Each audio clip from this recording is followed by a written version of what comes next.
Good evening and welcome to the December 3rd, 2018 board meeting of the Lenoir County Board of Education. Welcome again. What a nice crowd we have tonight. Always enjoy seeing a full room. We actually have an overflow into our lobby, so it's great seeing all these faces here during a busy holiday season.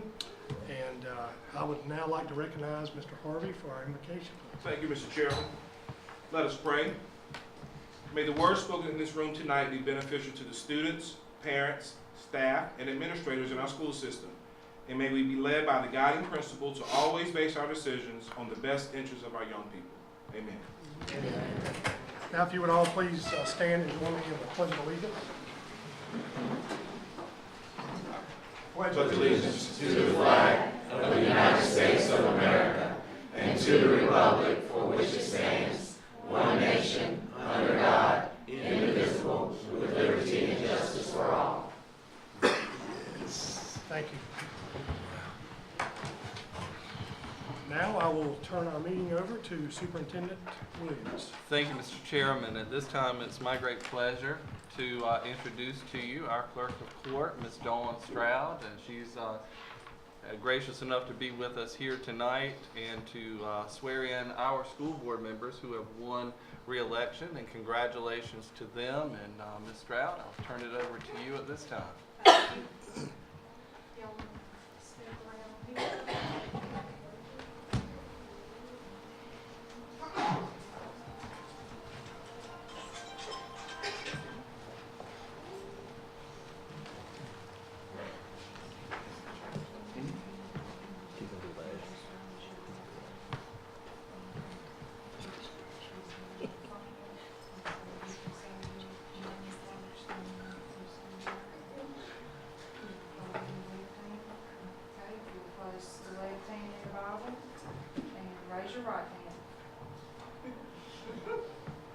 I Keith King, do solemnly swear or affirm that I will support the Constitution of the United States, so help me God, and this is your solemn affirmation.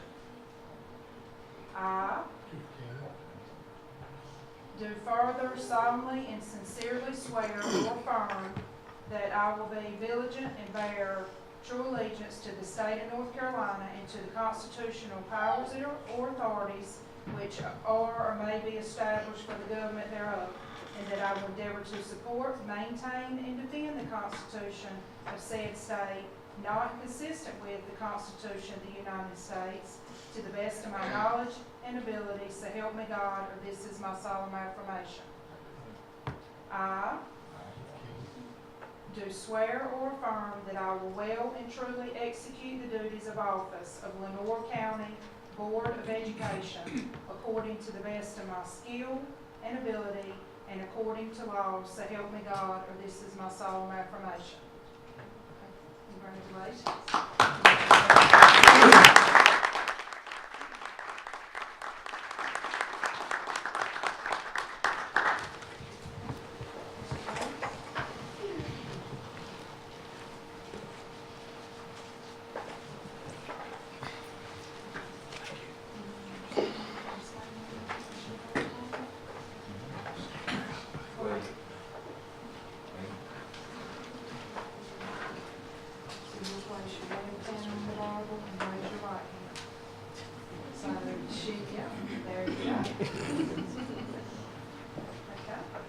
I do solemnly swear that I will support the Constitution of the United States, so help me God.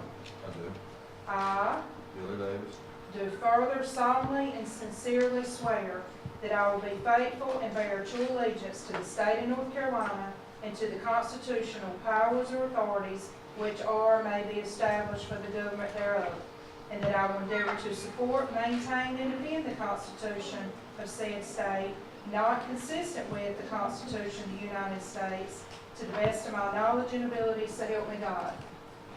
I do swear that I will well and truly execute the duties of office of Lenoir County Board of Education according to the best of my skill and ability and according to law, so help me God.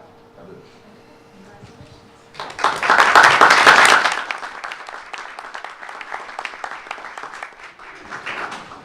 Thank you, Ms. Stroud. And at this time, let's give all three of our re-elected board members another round of applause.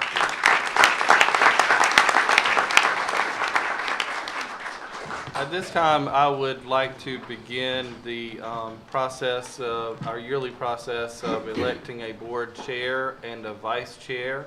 And I will begin with a summary of the rules for the process. And I will depend on our board attorney to clarify anything that I say that needs clarifying. We'll begin with my asking for nominations for board chair for Lenoir County Board of Education, and if a name is submitted, we will move directly to a vote on that. There's not a need for a second, correct, Carolyn? Well, if there's more. If there's more, I was going to cover if there's more than one. Well, If there's more than one name, then we will move to the ballot process as a default for the regular voting process, or as an alternate route for the regular process. And the board could always change the process, but this is our recommended process. Would you like to clarify that? So your board policy doesn't specify the manner in which elections are done. So absent that, under Robert's rules, we go by what's been done in the past. In the most recent years, there's only been one nomination, so we go to one nomination and then the board has voted on that. So the traditional process under Robert's rules is that the individual who's chairing the meeting, which at this moment would be the superintendent, would open the floor for nominations and would write, if there's more than one nomination, would take them all at the same time. And then the board can choose to either go with the ballot process, which you can use a piece of paper in front of you and write down your vote that you would sign and submit them, or we can go by a vote. And if we were to do an oral vote rather than the process, we would start with the first person who was nominated. We would vote first. If we have a majority vote on that, then that ends the process. So it would be our recommendation, it would be most consistent with what you've done before, is if you have more than one person nominated, that you would go to a ballot. So the process is exactly like what you're used to and what we've always done, only if the difference would be if two or more names are nominated. Provided, then you would go to a different process, which would be one of two roads. The ballot process or the open vote process will include each of those. But we are recommending the ballot process. Okay? Any questions about that before we begin?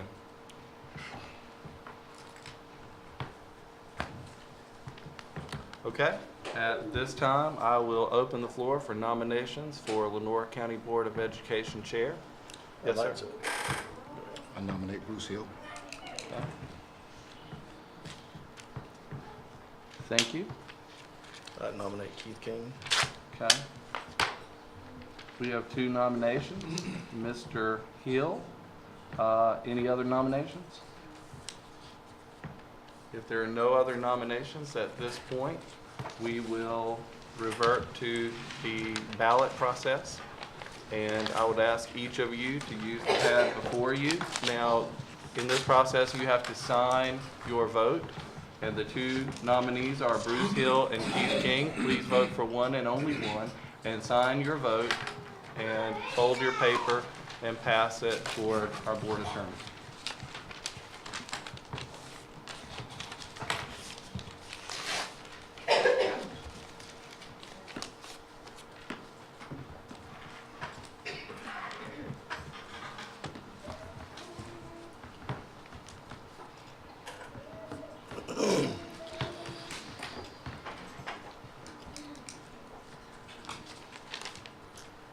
Vote for Keith King.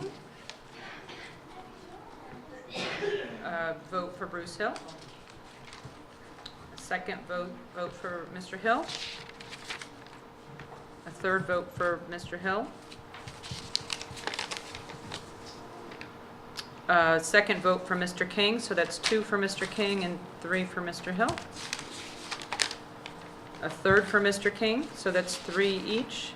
And a fourth vote for Mr. King. Or All right, at this time, we have 4 votes to 3 votes, for a total of 7 votes for all votes processed and counted. Congratulations, Mr. King, on winning the board chair, I guess. At this time, I will turn it over to our re-elected board chair. Thank you, Mr. Williams. And at this time, we will do the process of electing our vice chair. Mr. Anderson. I nominate Mr. Am I to assume the same process for vice chair? Okay, we have a nomination for Mr. Anderson. No. I'm sorry, for Mr. Hill from Mr. Anderson. Excuse me. I nominate Mr. Smith. We have a nomination, Mr. Davis for Mr. Smith.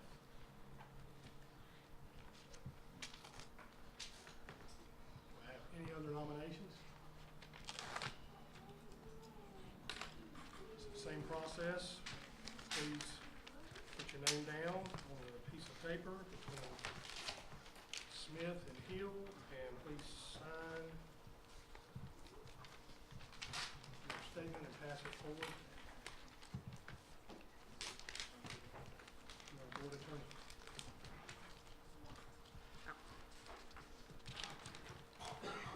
one vote for Mr. Hill.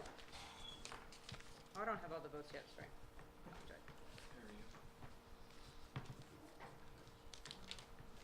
One vote for Mr. Smith. Second vote for Mr. Smith. A third vote for Mr. Smith. A second vote for Mr. Hill. A third vote for Mr. Hill. And a fourth vote for Mr. Hill. Okay. That's 4 votes for Mr. Hill and 3 votes for Mr. Smith. Congratulations.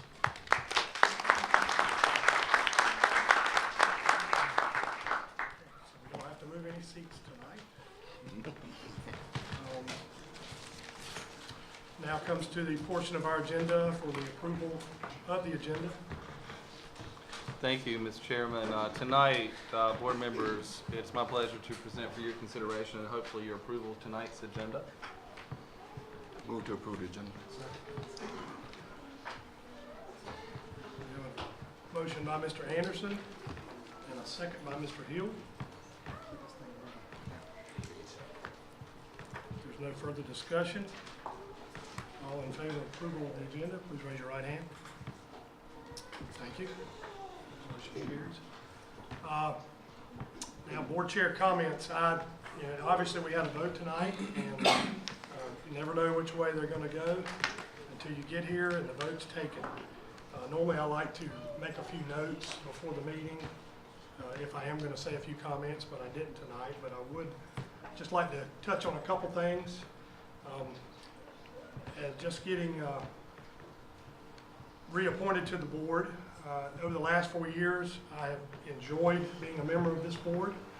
And I will say that, and I give a lot of credit, and most of the credit, to our leadership team.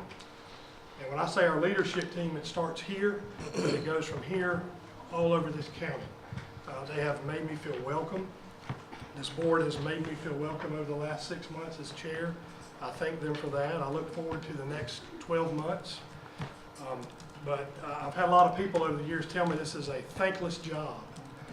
And I will disagree to an extent. And I did talk to a board member about this today. And I will disagree in that to the fact that I've had a lot of people in the last couple of years thank me for serving on this board and thanking this board and our leadership team for the positive work that we have been doing that goes from this building to every school. We have done some wonderful things, and I just once again give them the credit for what we're doing. We're just getting a lot of praises from around the state for what the school system is doing. We have a lot of jealous school systems out there across North Carolina, and they're looking at us. So we got to continue what we're doing on our positive track. So please continue that, because I enjoy the thank yous more than those phone calls that some of us have received a few years ago. So once again, thank the board for allowing me to serve another 12 months, hopefully, and thank the staff and parents and students, and especially our leadership team for what you're doing. And the second item will be, I was able to attend the North Carolina School Board Association conference a couple weeks ago. There were several of us on the board that were there. A few folks from our school system were able to go and present. And the pride that I had at that conference with the people that were coming up to me when they saw my hang tag that said Lenoir County Public Schools on it, they couldn't say enough positive things about the presentations that our folks did at that conference. They spoke highly of each presentation. I was fortunate enough to attend several of them. I was just so proud of being from Lenoir County and being a part of Lenoir County Public Schools, and especially being a board member of Lenoir County Public Schools. So once again, thank you to our staff, all of our staff, for what you're doing. You're setting some great examples for our kids, our parents, and our stakeholders. So once again, thank you very much. Thank you, Mr. King, and congratulations again to you and to Mr. Hill and to all the nominees tonight. Very proud of all of you and very pleased and looking forward to working with you for another year. Tonight, oh, I'm sorry, go ahead. Transitioning to my announcement. You can go ahead. We'll recognize Mr. Williams now for board chair. Thank you. You're Thank fine. you. Thank you, Mr. Like I Chairman. said, we weren't sure who was going to be sitting where tonight. So. Okay, thank you, Mr. Chairman. I appreciate that. Sorry. I was so eager to get started with these announcements. I'm so proud of our young people, and we are recognizing a lot of our young people tonight and showcasing some of the digital learning happening in our schools and showcasing a tutoring program in our high schools. It's been a model throughout the state. We just have so many wonderful things going on in this school system. And every school system talks about it being a family, and every school system talks about having wonderful things. But you know what? We can prove what we're doing. We can show it. It shows in the numbers, but more important, it shows in the people every single day. And I'm so proud of our students, of our teachers, of every team member, from bus drivers to cafeteria workers to teachers, assistant principals, counselors, social workers, everybody. It takes a team. We are headed into the holiday season and time is short. We're in the short rows, as they say, especially in our high schools. And we really, within the next week, we start testing, end of course testing. And the specter of that is looming, but we're up for the challenge. Yes, we are seeing great resiliency in our community, and that resilient spirit is shining through every day in our classrooms, in our hallways, and in every one of our schools. Our community has been through a trauma with the hurricane, but in hurricane recovery, we've seen, human compassion, human determination, human resilience on center stage every single day in our schools. And we're very proud of that, proud of our kids. As we head into the holiday season, I want to pause and I want to say to all of our stakeholders, to our students, to our staff members, to our parents, because we're all in this thing together. Thank you for sharing your young people with us every day. It is a tremendous honor for which we're very grateful. We never take that responsibility lightly. We never take it for granted. And we want to treat them like they are our own children and teach them and love them in the way that you do at home. And that's our endeavor every single day. It's our mark that we try to hit every single day. I hope that you and your family members will have a restful, safe, happy holiday season. A Merry Christmas to all of you. And we will be here bright and early right after Christmas to get it started. 2 out of the last 3 years we've had inclement weather coming out of the holidays, so we'll keep our fingers crossed that that's not the case this year, but I hope it is your best holiday season ever. I am pleased to honor one of our staff members. This is Career Development Coordinator Month. CTE month actually was November, but Miss Jessica Scheimer could not be with us last month, and I have asked her to come tonight because we want to recognize her. She says, yes, I'm here. Yes, ma'am, you are. If you want to come on up now, while I tell you why we're honoring Miss Scheimer. She's our Career Development Coordinator, and she does a great job working to support our CTE programs. CTE programs are committed to helping students explore their potential in personal, social development, economic achievement, and lifelong learning. And if you know anything about, and that's a long technical description, but what our CTE programs do is give kids opportunities to engage in hands-on learning as they transition from the world of schoolwork to the world of college and the world of work, especially focusing on the technical areas. And we're so proud of our CTE programs. If you've not been to one of our high schools and you've not seen our partnership with LCC, everything from the virtual welder to what we're doing in our ag ed programs to our animal science programs to aquaculture to everything that we do with the welding and the plasma cutters and everything that we're doing and all of our organizations like FFA and all the wonderful things they're doing. That is one of the things that Ms. Scheimer works to coordinate with CTE. She is the job shadowing guru, and we're going to talk about that tonight. But tonight we pause and we recognize you, Ms. Scheimer. We thank you for what you do. And Jesse, we have a certificate for her. I will ask our newly re-elected board chair and vice chair to come up and help me present Ms. Scheimer with her certificate. Let's give her a round of applause.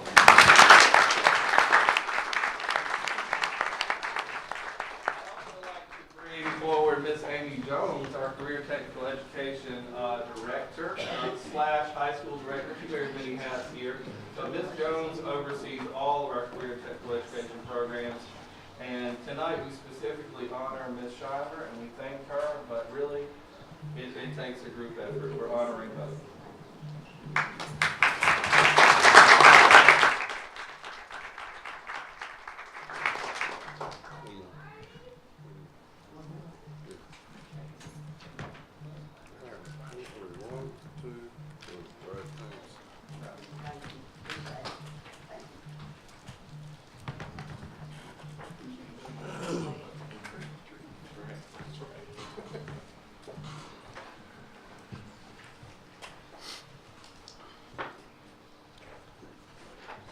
Governor Roy Cooper proclaimed November 2018 as National Career Development, National North Carolina Career Development Month.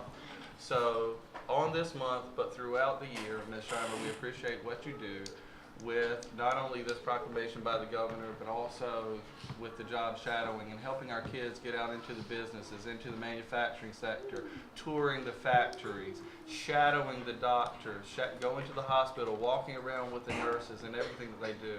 And I'm also inviting board members, Ms. Scheimer and Ms. Jones and I would like to invite you to go out to some of these job shadowing opportunities, and not for the full dose of it, but simply to visit and see what our kids are doing and to see some of the opportunities that they're exposed to. So we'll get you the dates on that, and we hope you'll be able to make it as well. So thank you.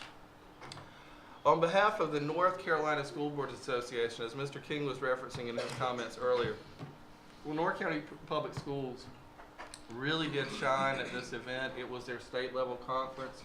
This is their big event for the whole year. And I want you to know that Lenoir County Public Schools dominated the youth poster contest. And the theme this year was what is super about North Carolina's public schools. And our kids did really, really well. In the K2 category, we had a first place winner and a third place winner. And in the 3rd through 5th grade category, we had a 3rd place winner. We had more winners than any single district from North Carolina. I'm very proud of that. We're going to call them up individually. When they come up, we'll recognize them with a round of applause. And then I'll ask again my board chair and vice chair to help me present certificates to these young people. First of all, our 3rd place winner, Alinda Ray Tillman, 3rd grader from Contentia Savannah School.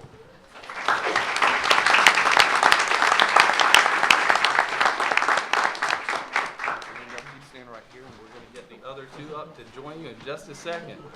Okay, in the K2 category, 3rd place winner, Brianna Trevino, 2nd grade, Contentia Savannah School.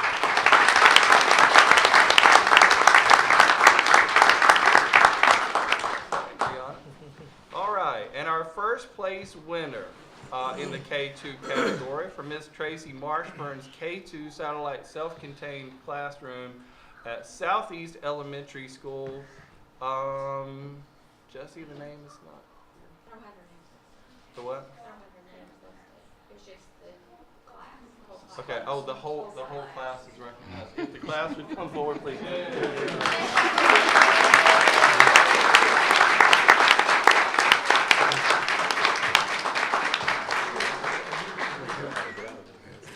The class conceived of this project together, and guys, we want you to know how proud we are of you. We're going to take a group picture, and then we want to take individual pictures with you. So let's all get together.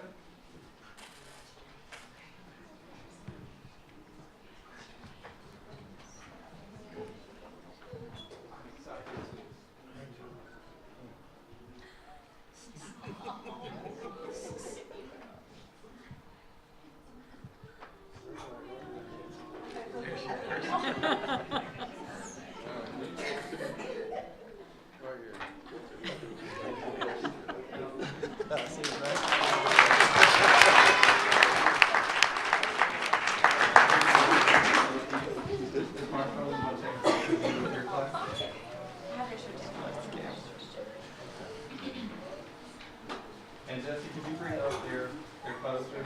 You want to hold up the winning poster? You want to hold the certificate? Can you hold that up so everybody can see what you guys won?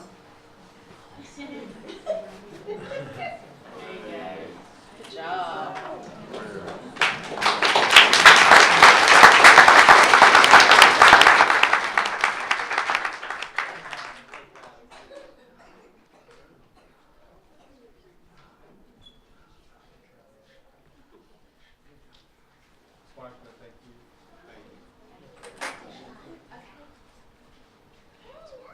We have gift bags for them as well.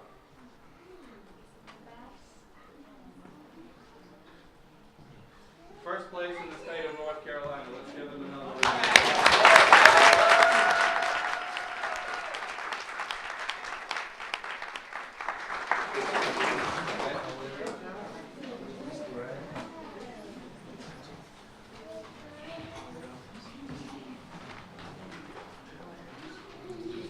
All right, on three. 1, 2, 3. Good. Thank you. Good job. So you can see.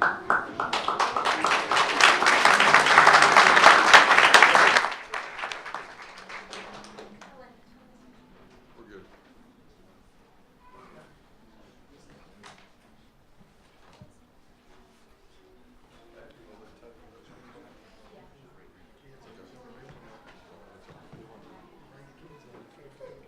All right, on three. 1, 2, 3. Drop your certificate down a little bit. There you go. All right. A little bit more. Drop it down. No, the certificate. There you go. Come on behind your face. All right. Okay, on three. 1, 2, 3. Great. Thank you.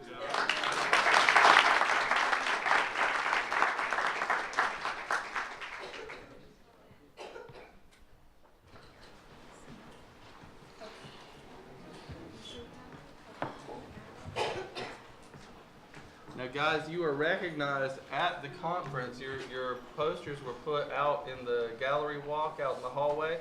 Then you were put on the big screen, and the name of your teacher, the name of your school, the name of your class, it was all up there. So proud of you guys. In all, at this conference, we had 2 board members honored for their training hours. We had Mr. Anderson was honored for his training hours, and Mr. Hill, and please let me know if I left anyone out. Mr. Hill was in the 900 or more out training hours. That's the highest category that anyone can get in the state of North Carolina as a school board member. Let's recognize Mr. Hill.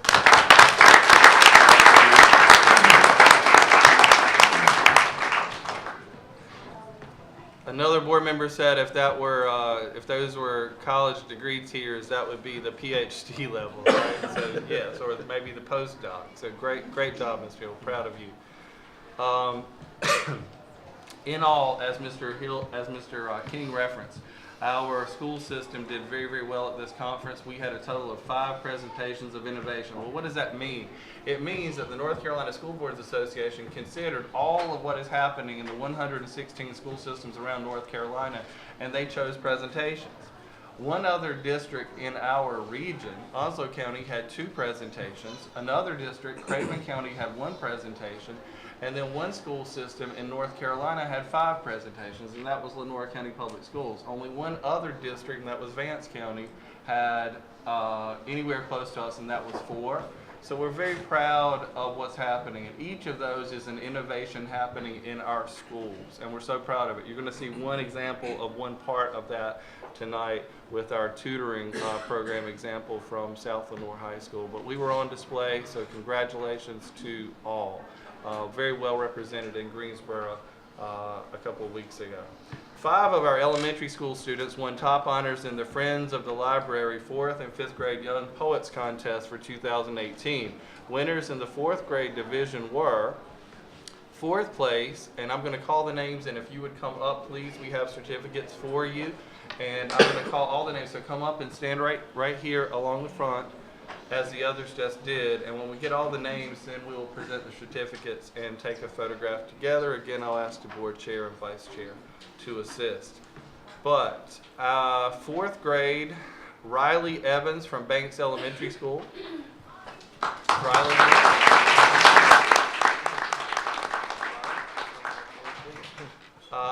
3rd place from Pink Hill Elementary School, Eli Arnett.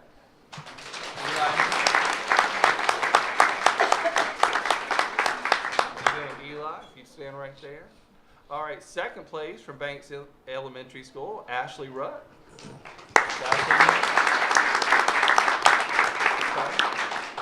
1st place from Pink Hill Elementary School. Oh yes, Ashley, come on up. 1st place from Pink Hill Elementary School, Wesley Kennedy.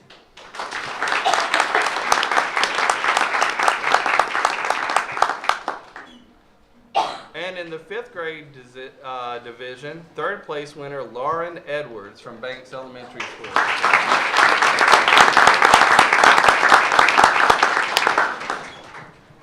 Overall, for the contest, of the 20 young poets recognized for honors during this contest, we're proud to say that 13 of these young poets were Lenoir County Public School students. And this included private schools, included home schools and charter schools, but 13 of the 20 were our students. Let's give them another round of applause.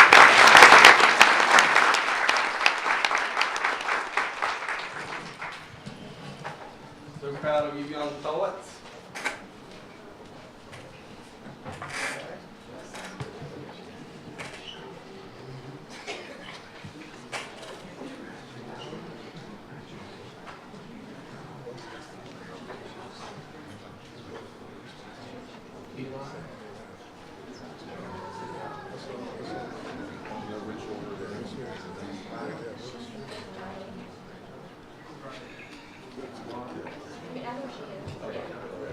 All right, we have to scrunch up. The caption. All right. 3. 1, 2, 3. One more. There you go. 1, 2, 3. Great. Thank you.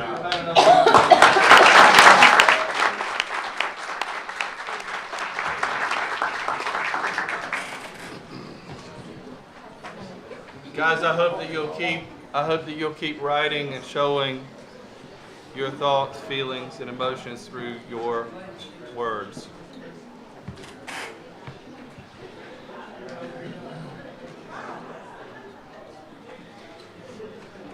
The University of North Carolina at Wilmington held its 9th annual UNCW Honors Band Festival this weekend, November 29th through December the 1st, 2018. Band directors from across North Carolina nominated outstanding band students in grades 9 through 12 to participate in this exciting event, in addition to working with UNC Director of Bands, Mr. Dominic Talanza, and our guest conductor, Mr. David Robinson from Panther Creek High School in Lake County. Students attended performances by the UNCW Symphonic Band, jazz ensembles, and faculty ensembles. Students participated in full ensemble rehearsals as well as master classes with the UNCW Department of Music Applied faculty. The festival concluded on Saturday afternoon with a finale concert. Festival participants are selected based on their musical accomplishments and on the director's assessment and recommendation. Mr. Bailey Rose, the band director at North Lenoir High School, nominated the students. North Lenoir High School had 3 students accepted to honors band and 2 participated. Sarah Jones for the flute and Jalen Joyner for trombone. Also, Davion Jones was accepted but was unable to attend in the flute category. I believe that Sarah and Jalen are with us tonight. Sarah and Jalen, if you'd come forward, please.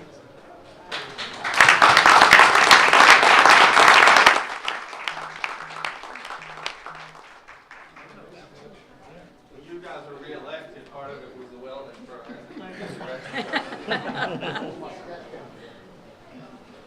All 3 men. That's great.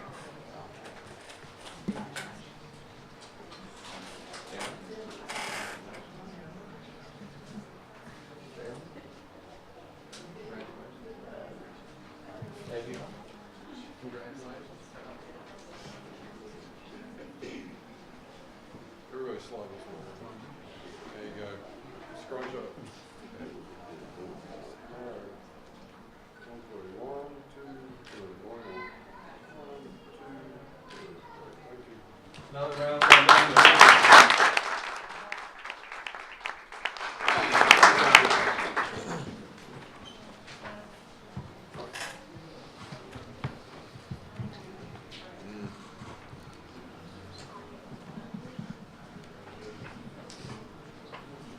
And finally tonight, Mr. Chairman, it is my pleasure, but also with great sadness, that I recognize someone for whom this meeting will be her last in her current employment capacity.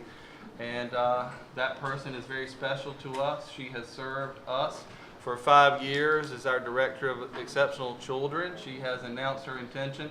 I think I talked her out of retiring 2 previous times, and my predecessor talked her out of retiring 2 previous times. So that's 4 times in 5 years she's been talked out of retirement.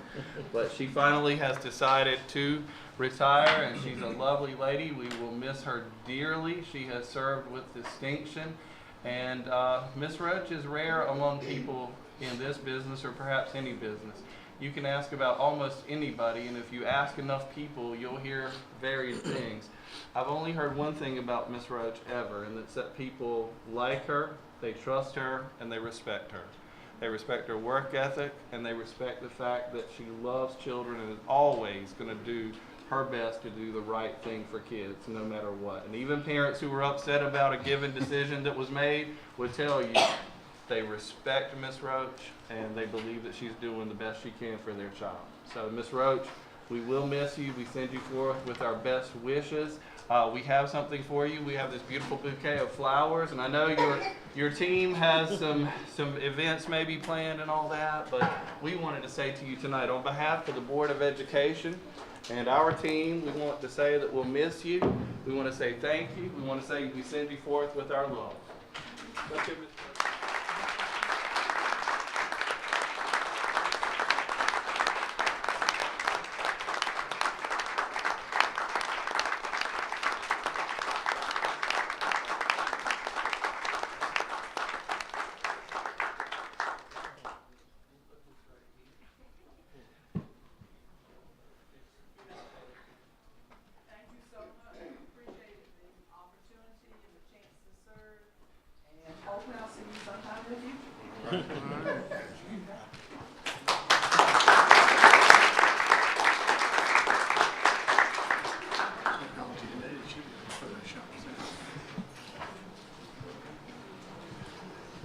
Mr. Chairman, that concludes my report. Thank you, Mr. Williams. We will now move to the public participation portion of our meeting. There are no public comments, okay? We do have a aggressive agenda tonight, so we'll move forward to our presentation information portion. And I'll recognize Mrs. Herring for the Digital Learning Student Showcase. Thank you, Mr. Chairman, Board. This evening, as part of our ongoing digital initiative, we have 2 schools with us tonight to present to showcase their use of digital learning. Our first school this evening is Kinston High School. The 11th grade International Baccalaureate, our IB students with us tonight are Kenneth Huggins and Jovandria Hodges. And they will present a history project using Lucid Chart. Digital Learning Specialist, Mrs. Keisha White, will be accompanying students as they explain how this learning experience allowed students to creatively display the causes of the Civil War and collaborate with teachers and classmates from different locations.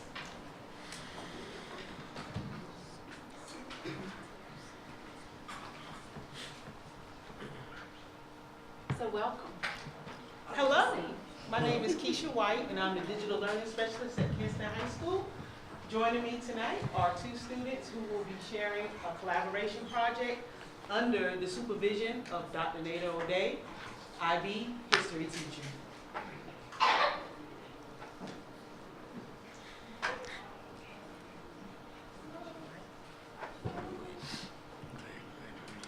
Hello, my name is Javondria Hodges. And my name is Kenneth Huggins. Before we begin, we would like to take the time out to thank Dr. O'Day, Mrs. White, the Board of Education, and all LCPS staff for this opportunity. Technology is a huge part of this generation. It allows students to learn in an atmosphere which is fast-paced. LucidChart is a very important digital learning tool. Lucid meaning clear is a program that we have previously used in a project defining World War and for the Civil War. Through LucidChart, students are able to creatively express their style through fun shapes, colors, and pictures. Effectively and efficiently, we were able to work in a mannerly time, and we were even able to collaborate in real time even though we were not face to face. Sort of like a Google Documents, we were able to work on the same project and have real time updates even if we were not in the same room. We could have been in different facilities and working on the same thing. This LucidChart didn't have as many problems as we might have expected. The only problems that we immediately faced were the fact that this was the first time using it, and how we overcame our challenges was communication.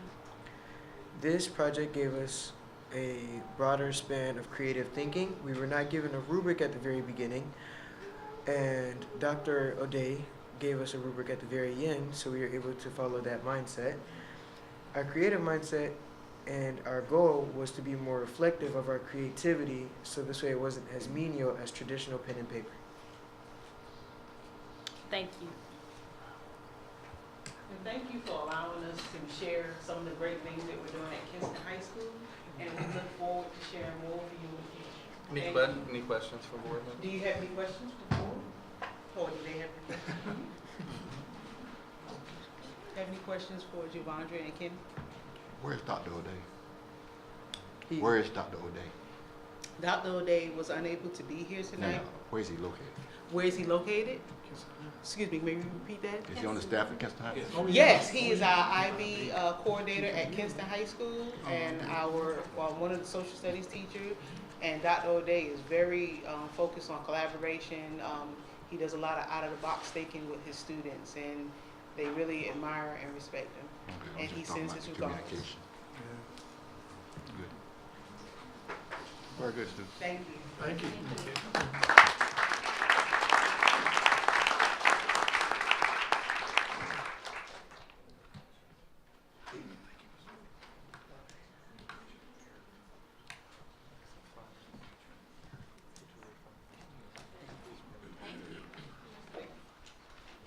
Our second school this evening is Northeast Elementary. Fifth grade students, Josiah Blunt, Jamaria Barrow, Rayshawn Hodges, and Keziah Williams, use Google Apps to collect, organize, y'all come on down, to collect, organize, and showcase their educational portfolios online. Digital learning specialist, Ms. Kanya Houston, and fifth grade teachers, Jerry Clyde, Tamika Gaskell, and Cassandra Wooten, are in attendance to support these students as they showcase their ongoing portfolio.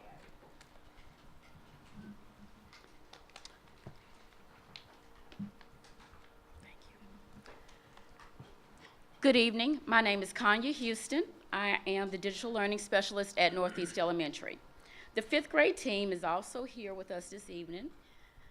Ms. Cassandra Wooten, Ms. Tamika Gaskill, and Mr. Jerry Clyde. The fifth grade students at Northeast are creating Google Sites as e-portfolios to showcase their work and growth. With this platform, students will publish their writing, other works, videos, and creations and reflections beyond the walls of Northeast Elementary. Every fifth grade student will have the opportunity to share with a global audience. This sharing will change the quality of their work and help them develop a continuous learning mindset. Because they are creating using Google Sites, the students' e-portfolios can be ongoing and follow them through middle and high school. Students can continually add meaningful examples of their creations to their Google Sites. Northeast students created subpages for each subject and class. Anything created in the Google Suite can be dragged and dropped onto their site pages, resized, designed, using the many templates that are in Google Sites. The e-portfolio brings out the metacognitive side of the student's work. Each student must write a reflection or record a video that explains the journey of their work. Through this process of thought, the students are generating new and deeper learning by reflecting on their existing learning. They are developing a better sense of themselves as students and as individuals. Here to share their Google Sites, e-portfolios with you this evening are Josias Blount, Jamaria Barrow, Keziah Williams, and Rayshawn Hodges. First up is Josias Blount.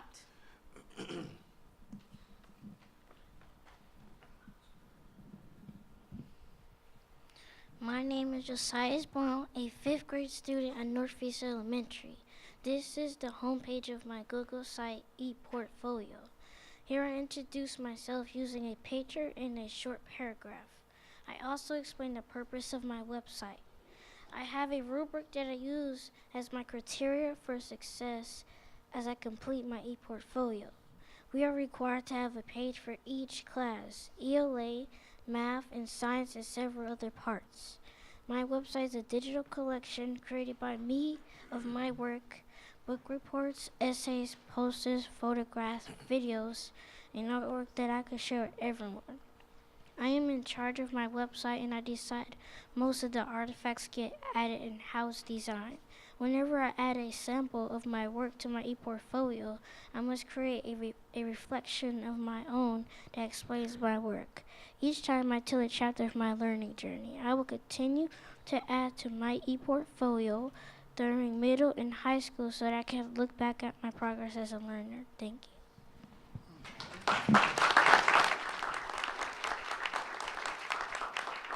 Next we have Jamaria Barrow.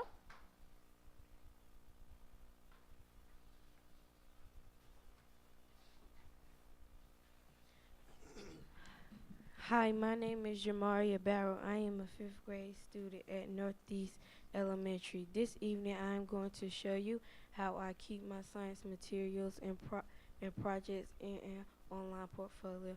Keeping my work in an online portfolio is a way that I can access my information long after I leave elementary school through my Google Drive.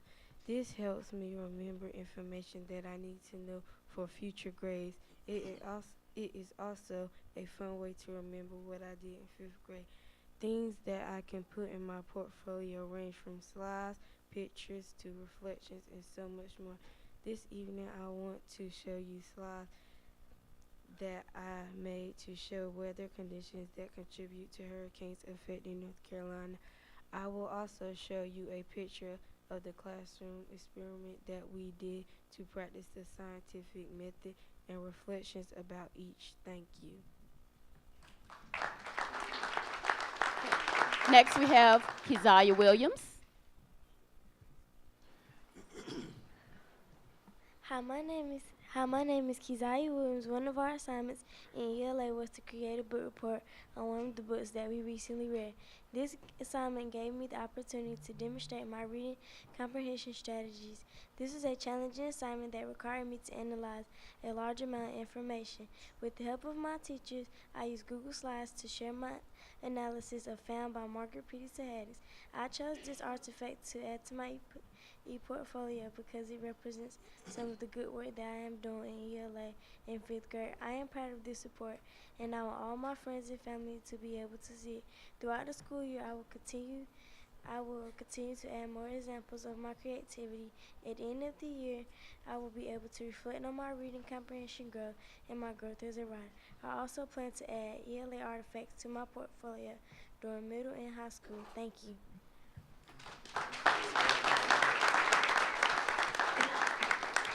And finally, we have Rayshawn Hodges. Good evening, ladies and gentlemen.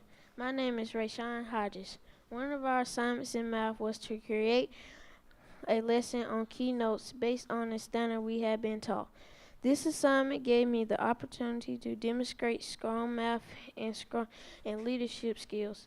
This was a challenging assignment that required me to analyze a large amount of information. With the help of my teachers, I used keynotes to share my lessons on how to use a model to find a part of a number.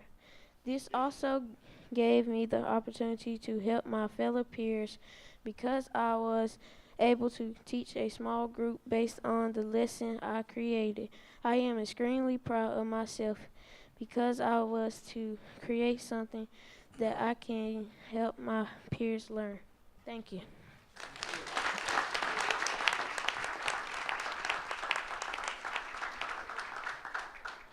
Thank you again for giving us the opportunity to share with you all the exciting things that are happening at Northeast Elementary. And as a result of our students creating their websites, they will be able to continue to add continuously through middle school, through high school, and possibly through college, so that they can reflect back on their growth and to see just how much they have improved as students. Thank you, Ms. Bird. Any questions?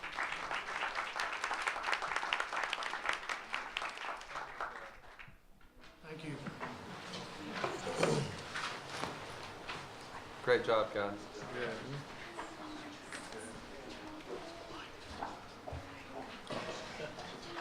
Our next item is our state level Pbis recognitions, and I don't believe Mrs. Roach has retired just yet. I have her on the agenda. Ms. Roach, Ms. Roach. She's still with us. Just barely. One more thing, Ms. Roach. Yes, Mr. Williams.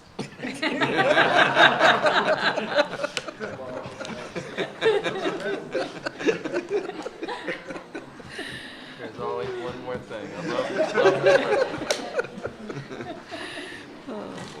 Okay, good evening.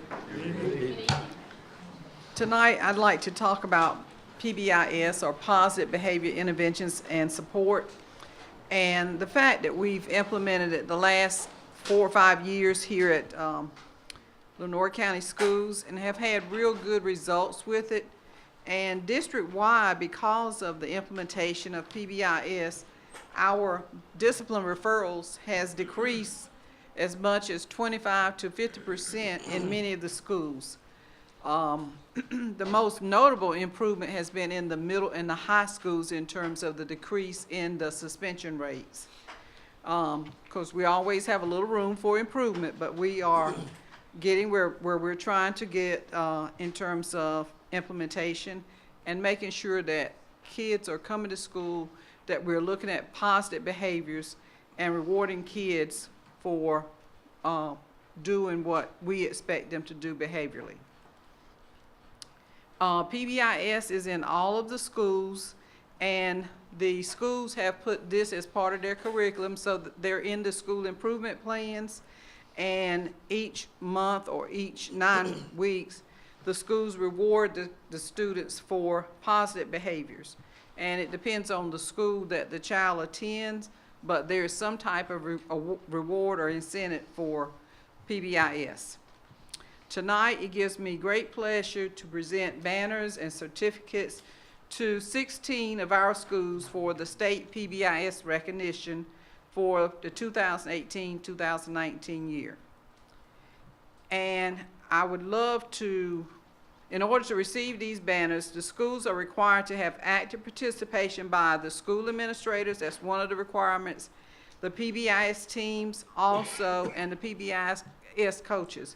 They're required to have at least 9 meetings. So they meet for the most part monthly to discuss specific students and how to improve behaviors with the students and come up with interventions and implement those interventions on specific students.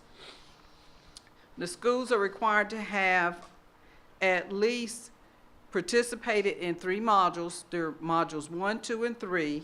And the scores for these participation in the banners are between 80 and 95% proficiency. So our rate for proficiency is very good. And tonight, to assist with the banners, if Mr. Williams, if you would be glad to help me along with the board chair and vice chair. And we want to take pictures after each one of the banners.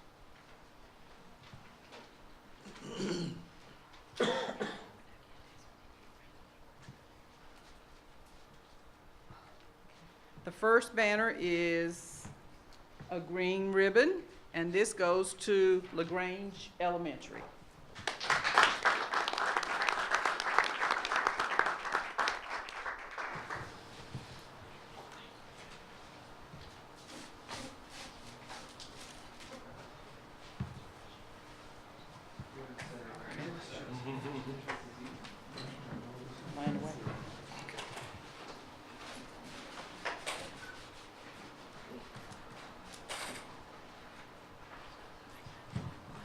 Hold it up a little bit. There you go. All right, okay, 1, 2, 3. One more. 1, 2, 3. Thank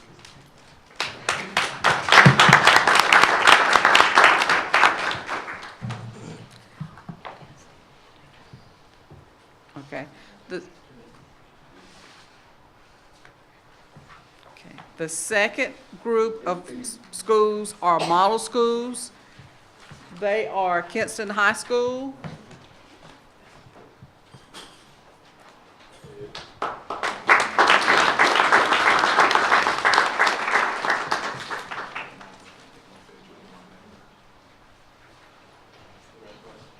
North Lenoir High School,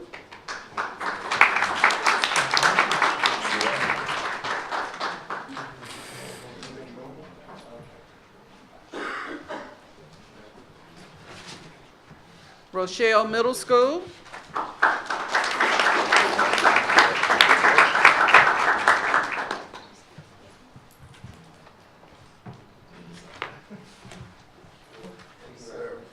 Whitterton Middle School,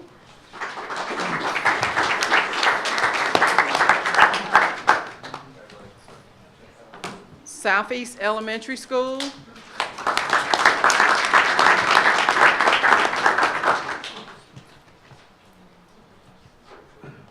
and Southwood Elementary School.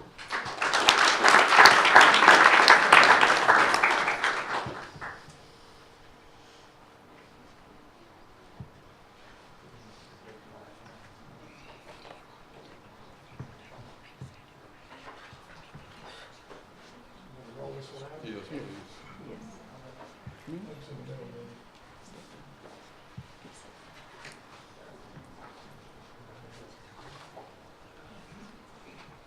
Okay, we'll do it. 1, 2, 3. One more. 1, 2, 3. Right, thank you.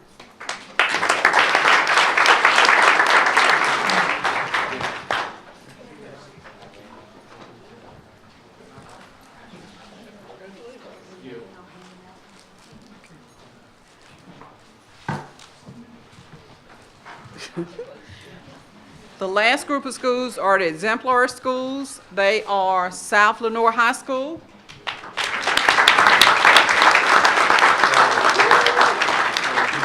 Exemplar schools, these are the schools that scored 95% proficiency. 100 is high as you can go, and they were at 95%. Continue Savannah School.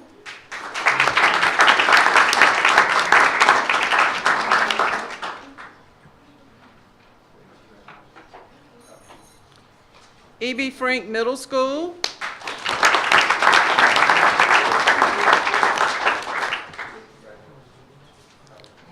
Lenoir County Learning Academy.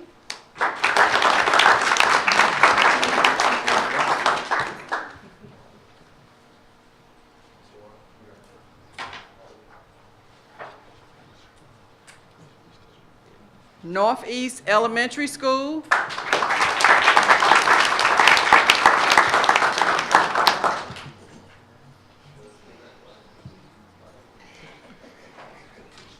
Banks Elementary School.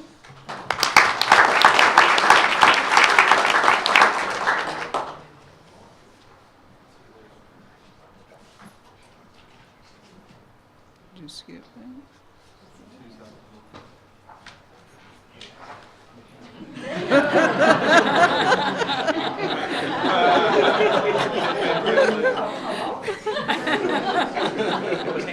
Moss Hill Elementary School.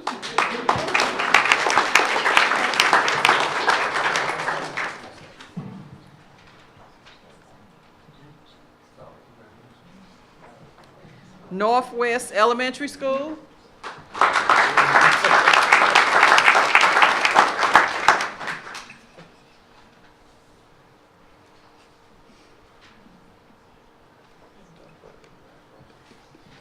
And Pink Hill Elementary School.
Let's call it that way, thank you.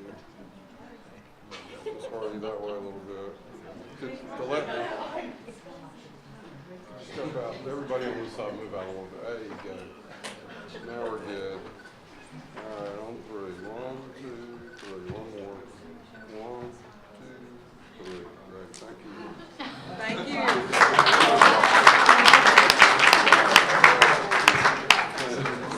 So, yeah.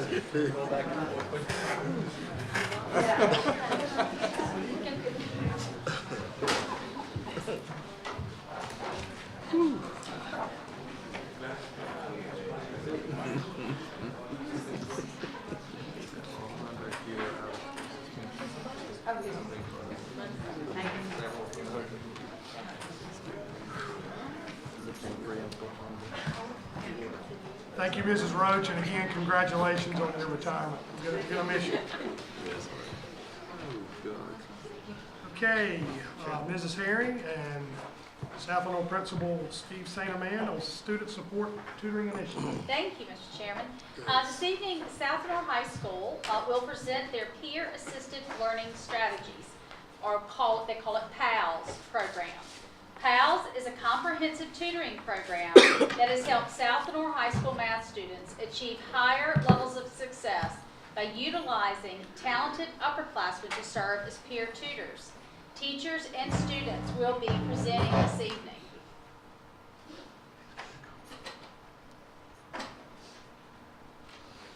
So welcome. Thank you. And thank you for having us tonight. We're very excited to be here. A couple weeks ago, we had an opportunity to go to Greensboro and speak. to a group of you and to superintendents across the state, and we've come here tonight to share a portion of what we shared that day in Greensboro. So again, thank you for having us. As you look right here and see the little quote here, talking about how children do not hate math. What they hate is being confused, intimidated, and embarrassed by math. With understanding comes passion. With passion comes growth.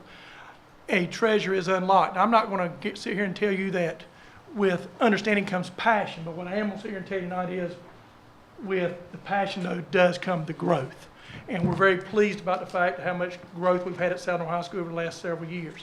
If you look right here in 2014, 2015, our EOC scores, and we're just looking here just at math. If you look at our EOC scores, we were only 25% proficient with our Math 1 students at South Lenoir High School, and that included the kids who came to us from Woodington Middle.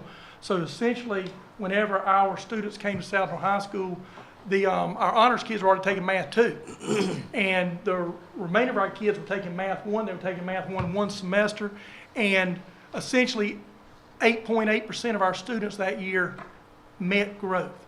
And we looked at it, we realized we had a major problem. It was systemic, it was across the county, but certainly the only thing we could control was what was taking place at South Lenoir High School. And so what we began to put in multiple changes. One of the changes that you will see tonight is what we're going to be talking about, showing our peer tutors here, and I'm very pleased that all but one of our peer tutors able to be here tonight. And if you look right here, it just kind of goes through the process of what we did to get to where we are today. We're not where we want to be, but we're certainly in a much better place than what we were. One thing I can say is for the first time in our school's history I can certainly think of is every single one of our math teachers at South Lenoir High School this past year met or exceeded growth. And that has never happened before. 3 or 4 years ago, most of our math teachers were not even meeting growth. And and so certainly that it just goes as a testimony to how well our teachers are doing now, and certainly to the changes we have made across the board at South Lenoir. But if you look right there, we certainly dive deep into our data. That is something that we did not do probably nearly as well as we should have done 5, 6 years ago. But there's not a student who comes to South Lenoir High School that we do not know the imprint of what that student is projected to do and the data points and so forth. We digest it, we look at them, and we cultivate those students to make sure that we can have them, put them in the best position possible to succeed as we go forward. Individualized scheduling, that is one of the things that we do. We sit there, our 2 Math 1 teachers, Miss Kent and Miss Willard here. Our 2 Math 1 teachers, they had the same classes. And it is very easy for us to sit there if we need to change a student out of one class to another class because it fits a dynamic, it fits a personality. It might be that 2 kids in another room are causing each other problems. Or it might be they're too good of friends that they need to be separated. We have our situation down to now to where we truly individualize our students in terms of their scheduling, and everything that we do schedule now is dictated for that purpose. We have wonderful teachers and co-teachers at South Lenoir High School now. Probably the best thing that we have at South Lenoir is one, we've had a tremendous amount of consistency. We've had the same group for several years now, and we've been able to sit there over time and take those teachers who did not fit well with one teacher, or maybe those teachers who just did not fit well with any teacher, and we do not keep them in a co-teaching position. Now we have all of our co-teachers that are teaching exactly what they want to teach. Our EC teachers that are teaching math want to teach math. Our EC teachers are teaching English or want to teach English. It's very difficult for someone, it'd be very difficult for me to sit there and go into a math classroom as an EC teacher and teach the criteria that is being expected today. However, our EC teachers are able to do that very well now because they're teaching what they want to teach. In particular, what we've been able to do at South Lenoir is 3 years ago we looked at our data. We realized we couldn't control what was happening in K-8. There's nothing we could do about that, but we had to figure out what could we do when they came to South Lenoir High School. And what we decided to do at South Lenoir High School, we decided to teach math 1 year long. That has been the best move we've made. Cannot tell you how good of a move that has been for us. As I said, 3 years ago, we were 8.8% proficient in Math 1. Last year, those same 9th graders are 44% proficient in Math 1. The clientele, the students are the very same. We've gone from 25% proficient when you include Woodington's 8th grade scores that we got credit for all these years. We're not getting those scores anymore.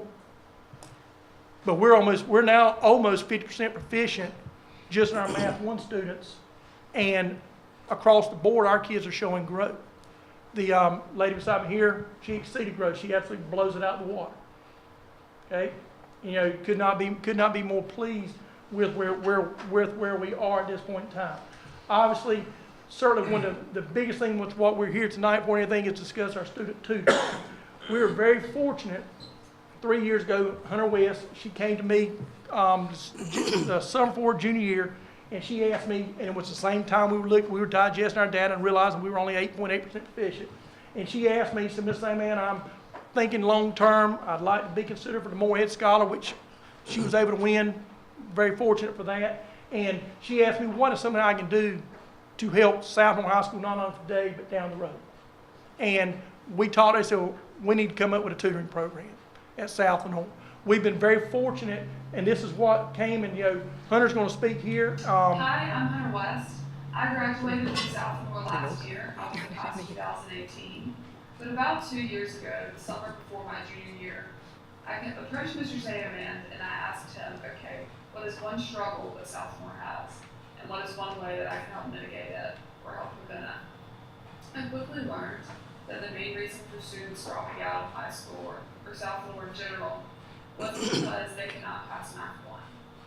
So I put together a group of students, the top students in the junior and senior class, and I created South Lenoir Student House, which stands for Peer Assisted Learning Strategies. And so I would place these high-level students into the lower classes or into Math 1 with the lower classmen.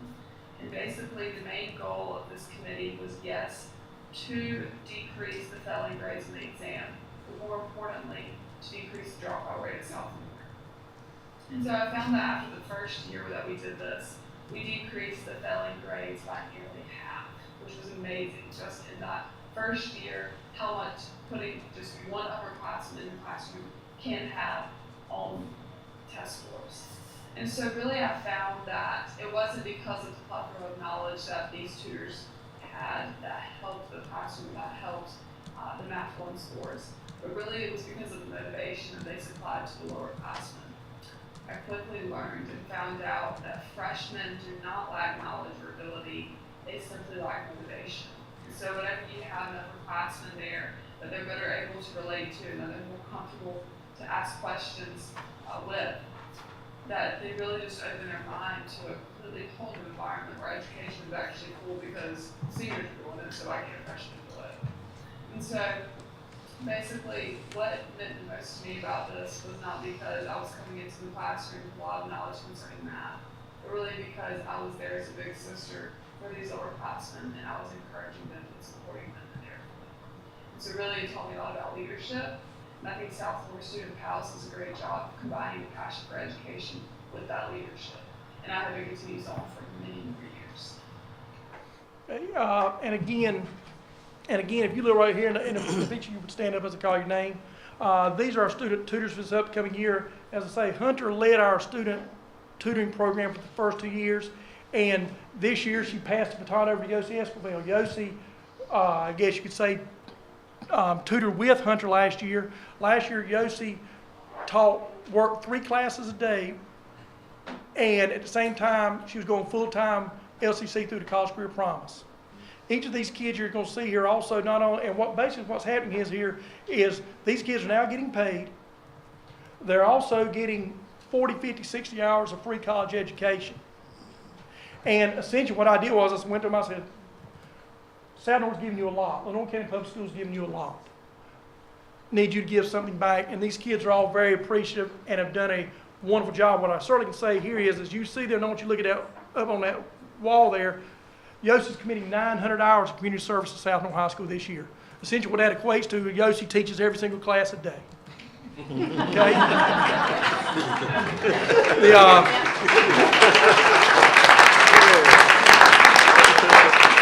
And one thing is you see Madison Heath. Madison is part of our 600-person club. Christopher Tyndall, 600-person club. Matthew Lofton, 600-person club. Austin Modlin, the same. Sidney Edwards, 300. Luke Thigpen, 300. Haley Sykes, 300. Michaela Elmore and Brett Hubman, they're my juniors. They'll lead this initiative next year. They're only juniors, so therefore they're not able to get paid. So they're doing it out of the kindness of their heart, knowing that they're knowing that they're going to lead this next year. So each of these kids here are getting $1,250 scholarships, $2,500 scholarships, $5,000 scholarships, plus in Yossi's case, she's also getting paid because she's committed to 900 hours. I think Ms. Jones was only 4 or 5 maybe that did the 900 hours last year. And Hunter was one of the only few that actually fulfilled the true 900-hour requirement. Yossi will do the same, and the others will do so. But if you add that right there, that is over 5,000 hours of community service that these people are giving to South Lenoir High School. They're giving it to those students at South Lenoir High School that need it the most. When Miss Willard and Miss Kent, both of these ladies are here tonight, when these ladies are not in the classroom, these people run the class.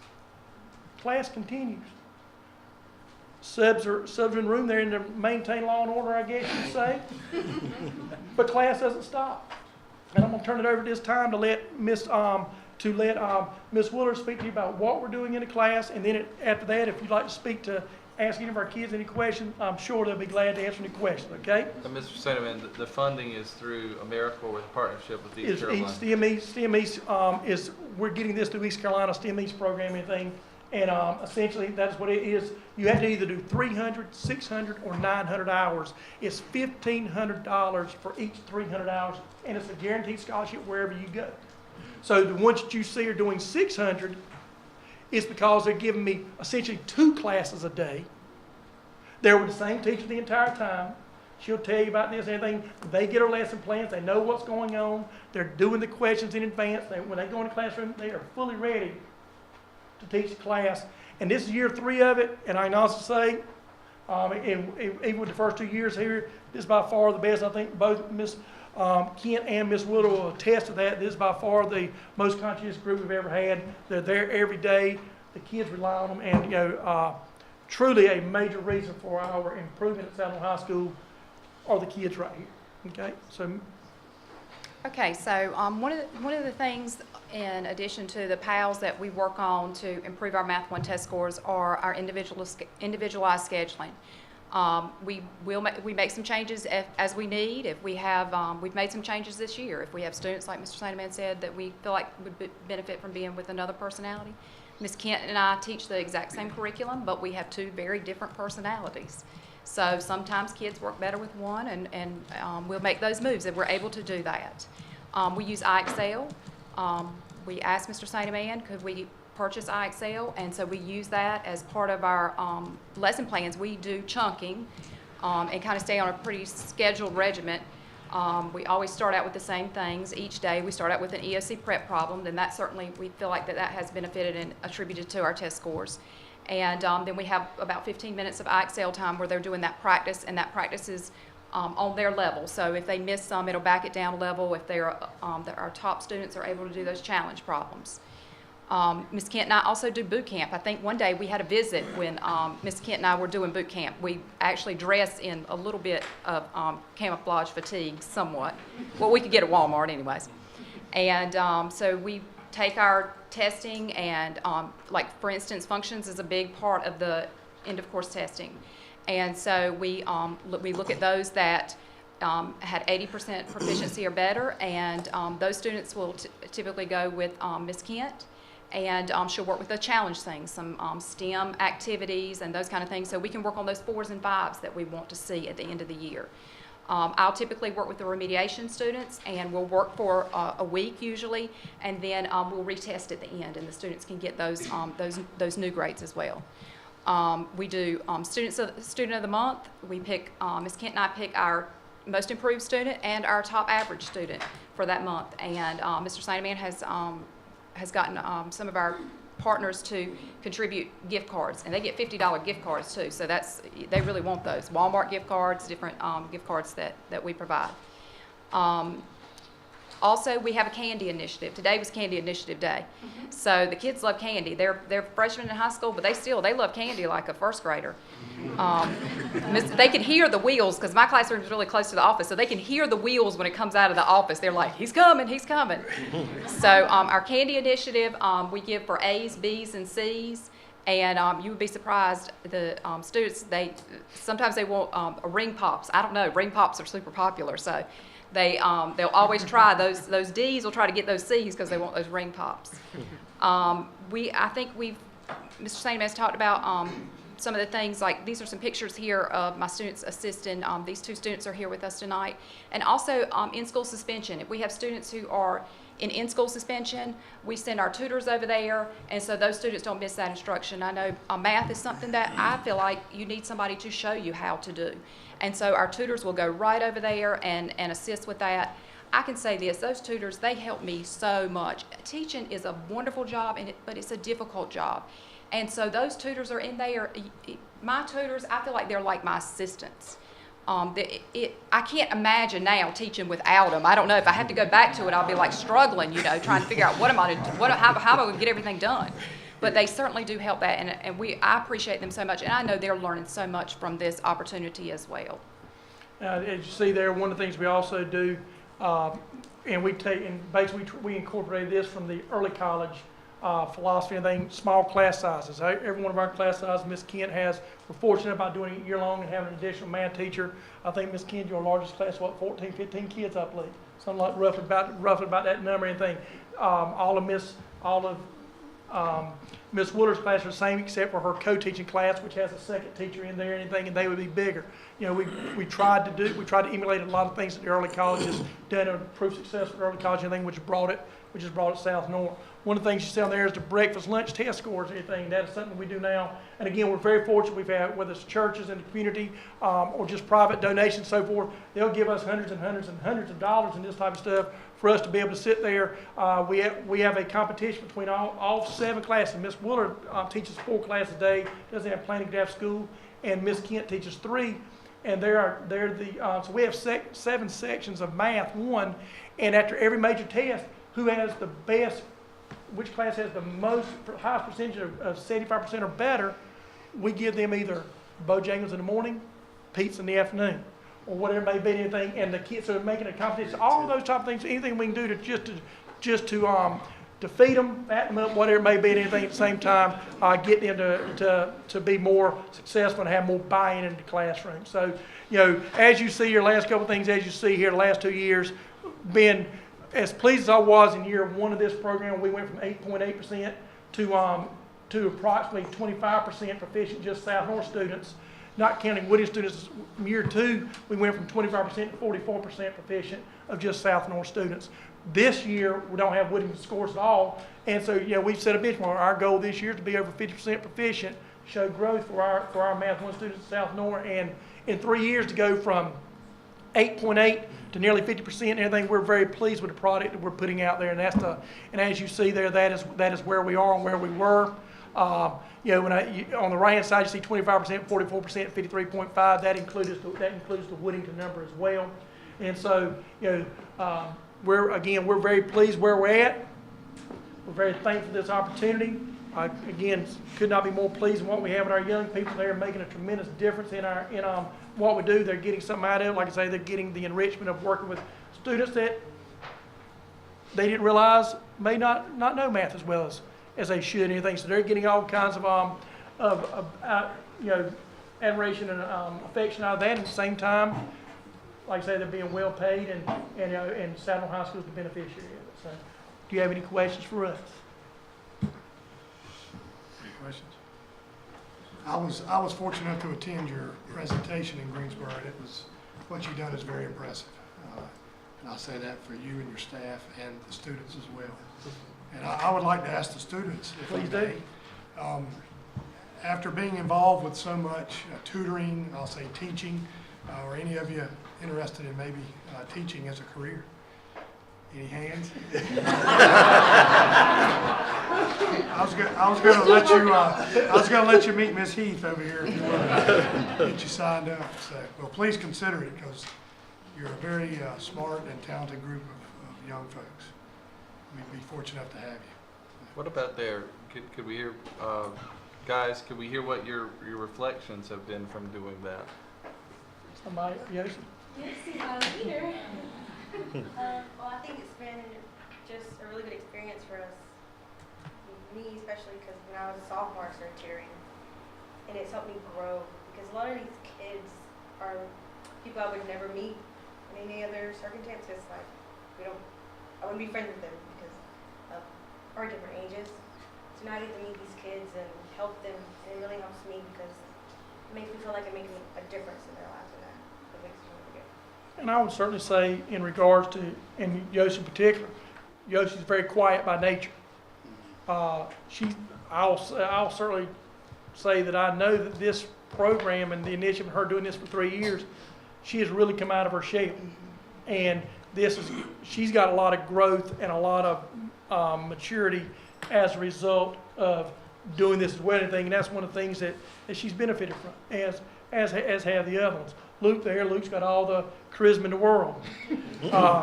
Maybe too much, right, Miss Ann? but certainly anything. But they have been. But they all are. Every one of these are, like I say, these are the very best students we have at South Lenoir High School. Every one of these can go anywhere they want to go next year. And like I say, every one of these are. We're looking at park scholarships. We're looking at the full rise to UNC Charlotte, Chapel Hill, East Carolina, where it may be. These are, and that is what's probably the most gratifying, is that these young people, they could be at the middle grounds sipping coffee all day long if they wanted to, like some of the other kids in the county are, because they don't have any class. Every one of their classes are face to face or online or whatever, and they choose to stay at South Lenoir High School and help us. And as I say, we're the beneficiary of it, and this is the best group we've ever had, and so I'm very thankful for that. Another question for the students, as there might not be a group consensus, but who are the most receptive to tutoring, males or females?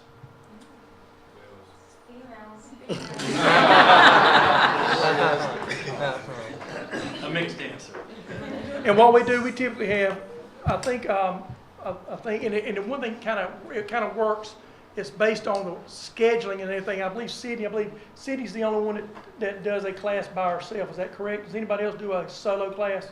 Sydney, because of scheduling quirks first semester, she's the only one that actually tutors by herself. The rest are in groups of 2 or 3 tutoring. So, and I do encourage anyone, I'd love for you to come out to South Lenoir High School anytime you ever want to come out, 1st through 4th period. We're going with it every day. Love for you to come out and watch it. It's a wonderful thing to see when 3 different things are going on in the classroom, and you got tutors over here, tutors over there, Miss Willard over here, co-teaching teacher over here as well. Anything, it's a sight to behold. I also attended the meeting, Mr. Sandman, on his session, and I was very impressed, first of all, with the program, and also with Mr. Sandman too, with his willingness to look at the numbers and decide that they needed some improvement and to think outside the box. Because I know Hunter also, and I know what kind of young lady she is. But I think Mr. Sandman deserves a lot of credit for taking the initiative and putting forth the effort to get these kids to do these kind of things. And the success shows in the numbers. I also think this group of young people deserve a round of applause, because when I was, and it's been a long time ago, but when I was in high school, no one ever thought about a student teaching a student. So I think that's thinking outside the box, and I think that Mr. Sandman and the South Lenoir and these young people deserve a big round of applause for all the hard work they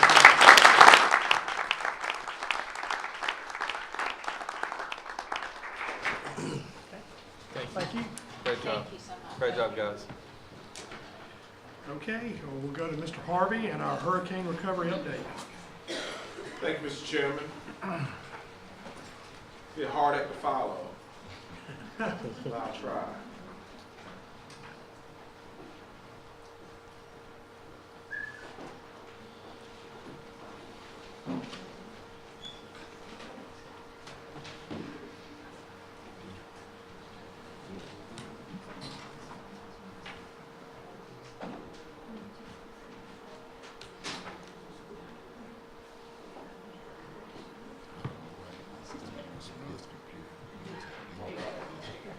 Thank Thank you, Mr. Chairman. Good evening, board members.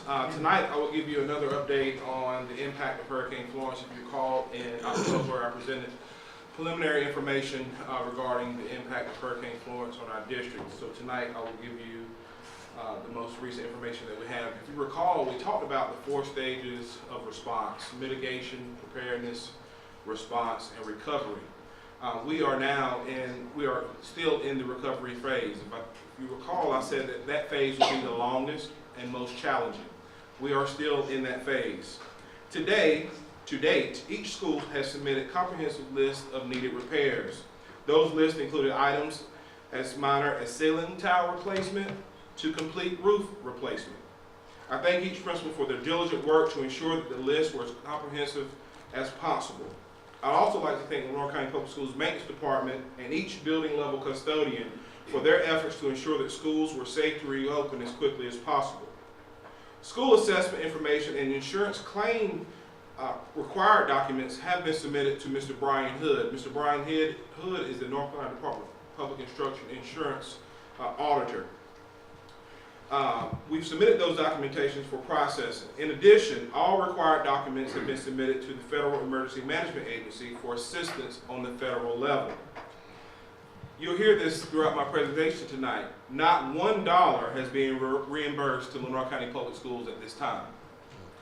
All immediate and necessary work, however, including the replacement of carpet at North Lenoir High School and Southwood Elementary, football repairs at North Lenoir, the intercom system at Rochelle, roofing needs at Southwood and South Lenoir have been paid from the General Maintenance Fund.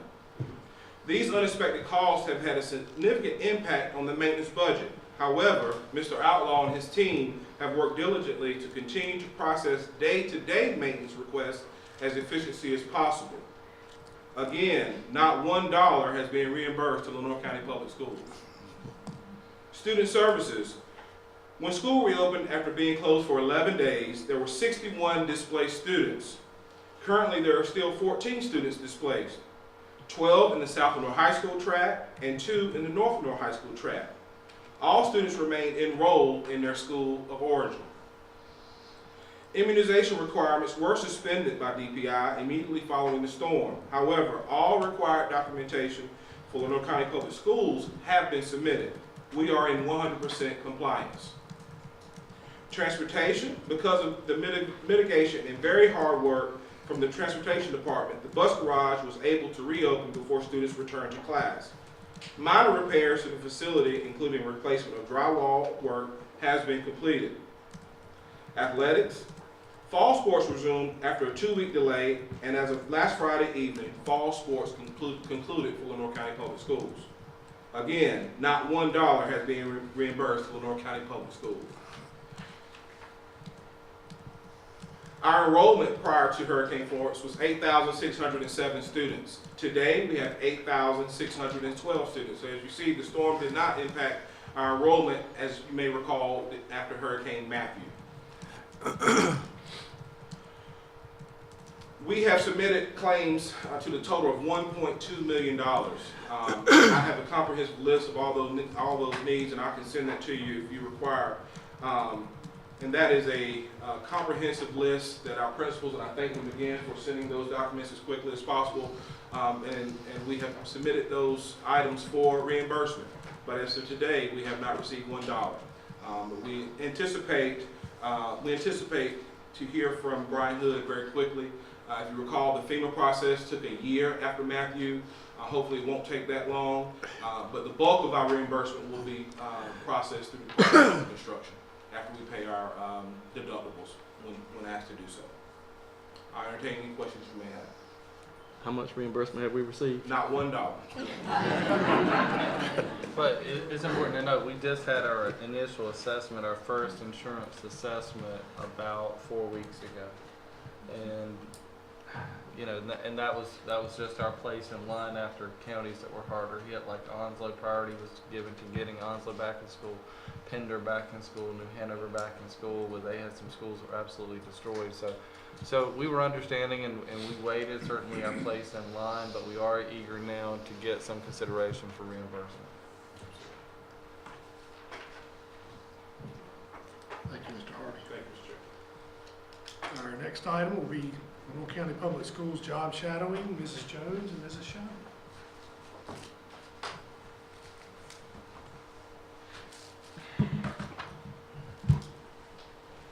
Good evening. Evening.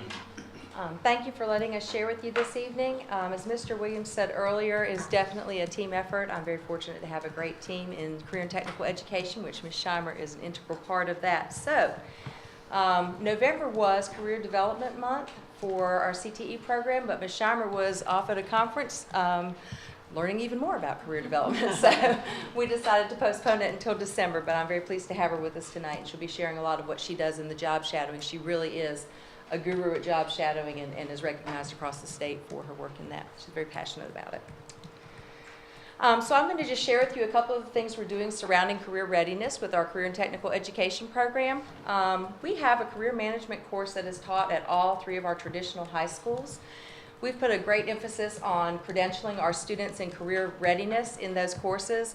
So far at this point in the semester, we have about 2/3 of our students in those classes have already received their credentials in career readiness.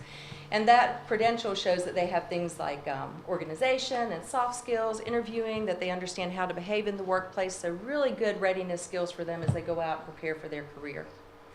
This year we've put a greater emphasis on our special populations, and special populations can be any type of student from exceptional children to our economically disadvantaged students, single parent students, so there are lots of different categories for special populations. When we looked at our data, we saw that we were not meeting the needs of our special populations in the way that we needed to, so we've taken one of our positions, Ms. Lewis, and converted it to a half-time special populations coordinator in addition to her instructional management focus, and that allows us to really hone in on what our special population students need to go out to the workforce to be successful. We've put a great deal of emphasis this year. This is a little outside of the CTE realm, but it does encompass it as well, on our pre-ACT and ACT preparations. Pre-ACT and ACT scores are a good indicator of students' readiness to attend college or also to go be successful in a career. And we realize that our pre-ACT and ACT scores might not be where we want them to be. And so we've put a great deal of focus on streamlining our preparations for that, sharing more data with our staff members and stakeholders. If you or where the school improvement plans, our high schools have included their ACT and pre-ACT preparations in their school improvement plans and the things that they're doing to help boost those scores for our students. There are a lot of really great things going on in our school, which I'm sure our principals would be happy to share with you as well on those preparations. In order to bring career interest and training down into the middle schools, we've tapped one of our teachers from Frank Middle School, thank you, Ms. Pendleton, for sharing her with us.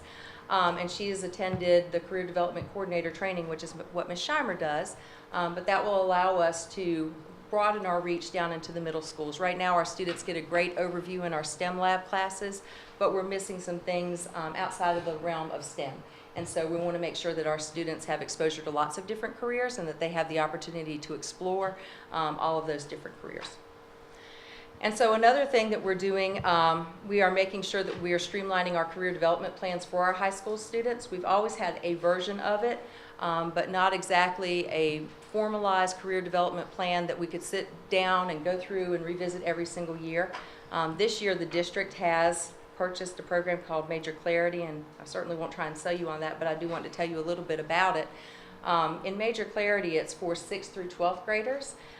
They can take an interest inventory, a personality assessment, a learning styles inventory. It'll come up with some scores for them. And then when they go to,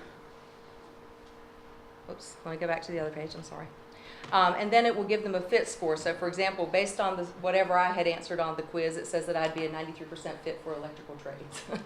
But then I can explore electrical trades, look through videos of interviews with people that are in that career. I can do some simulated activities in that career, and then I can rate it. If I think that I would be a good fit for electrical trades, I can say, that's great, I really think that's very interesting. If not, then I rate it low, and it drops that score down to the bottom. And then I'll explore something else like agriculture or architecture, any of the things that they say. So the really nice thing about this is that it allows the students to add things to their portfolio, which then generates a career development plan that we can revisit with them throughout high school and middle school. So we're pretty excited about that. And we spent all day with our counselors today talking about the rollout for that program, Major Clarity. Also, as they move into their junior and senior year, students will take the traditional route of going on to the College Foundation of North Carolina, and that is a even broader career interest inventory and college exploration tool that students can use. It's also how they'll eventually apply for college. So that's all part of the progression of what students will be doing 6th through 12th grade to explore careers and get ready for post-secondary education or the world of work. And in addition to all of that, our students also participate in a great deal of work-based learning events, and Ms. Scheimer does coordinate those, and so I'm going to turn it over to her to share with you what we're doing. Okay.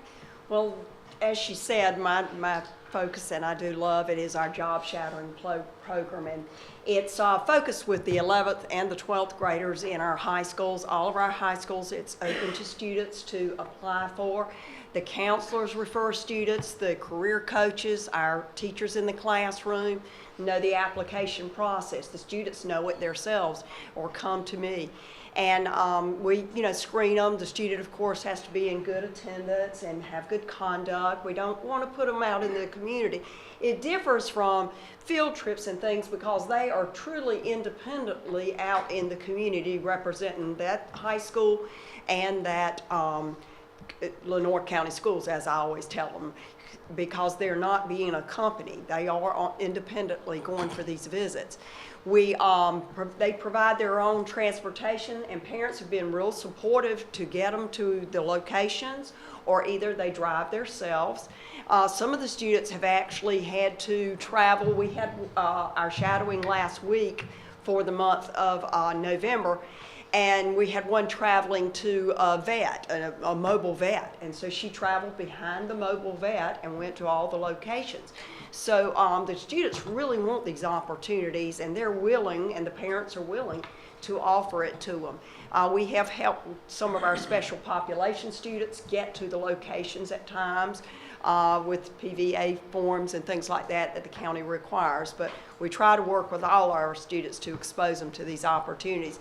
And a lot of our CTE teachers want these students to do this as part of their classroom curriculum.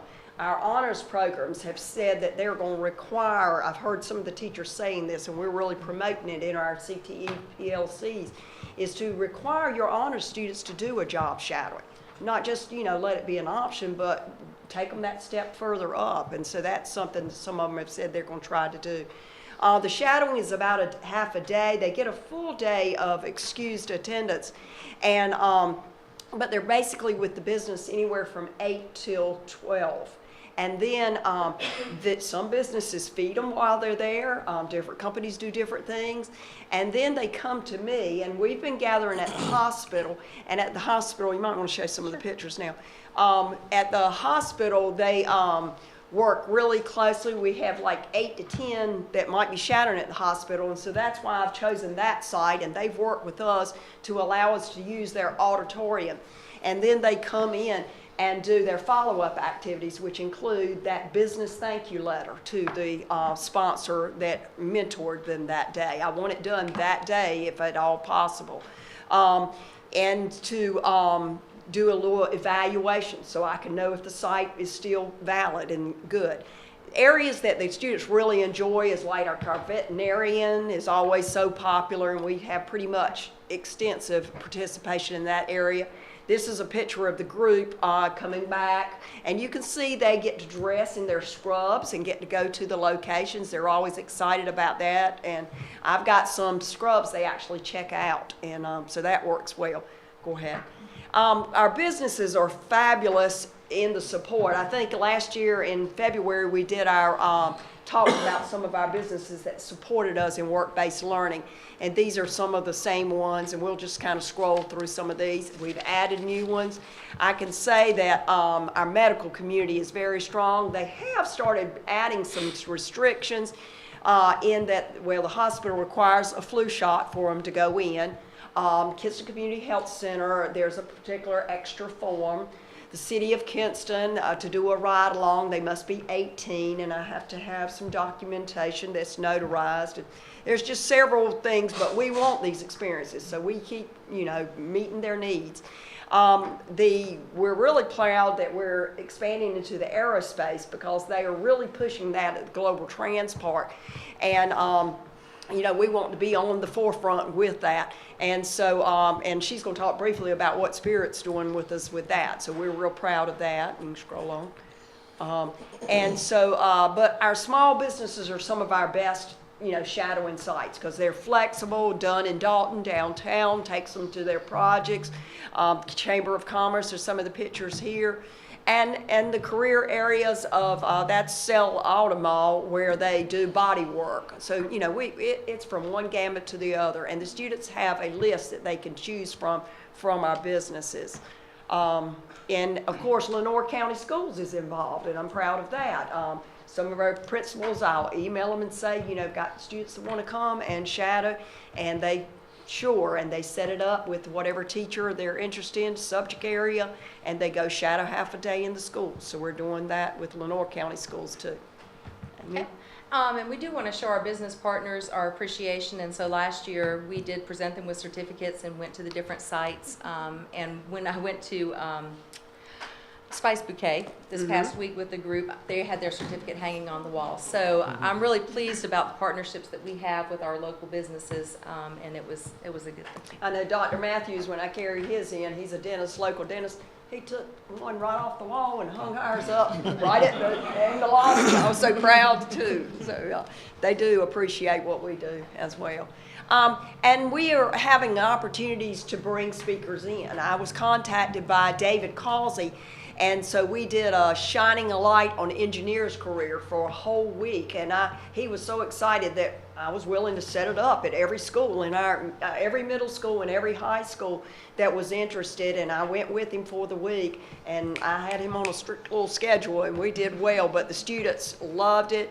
And then he brought our local Electricities people in for a couple of the locations. And, they were able to do the hands-on activities with the students too. So he talked all the way from being an engineer to being a lineman and how little, the education might require. Everything's not a 4-year degree. So we really appreciated what he did with us for a week. Also, we always partner with the community college and, as we say, business and industry. And this is from our local community college where they come in the classroom and speak about, career opportunities and educational training. And this is a masonry gentleman that came into North Lenoir and was speaking with the students about the careers in that. So we, of course, welcome them in the classroom too. We are in the community as far as Spice Bouquet. The Manufacturing Association is one of our big partners. Y'all know about Manufacturing Day that we have in October. And unfortunately, what happened, and we tried to reschedule it for the spring, but it looks like, it's not going to happen. And I mean, it's definitely not. And they didn't want to hit the businesses twice in 1 year because they raised close to $8,000 for our Manufacturing Day. And so we'll see it happen again in October. They're definitely behind it.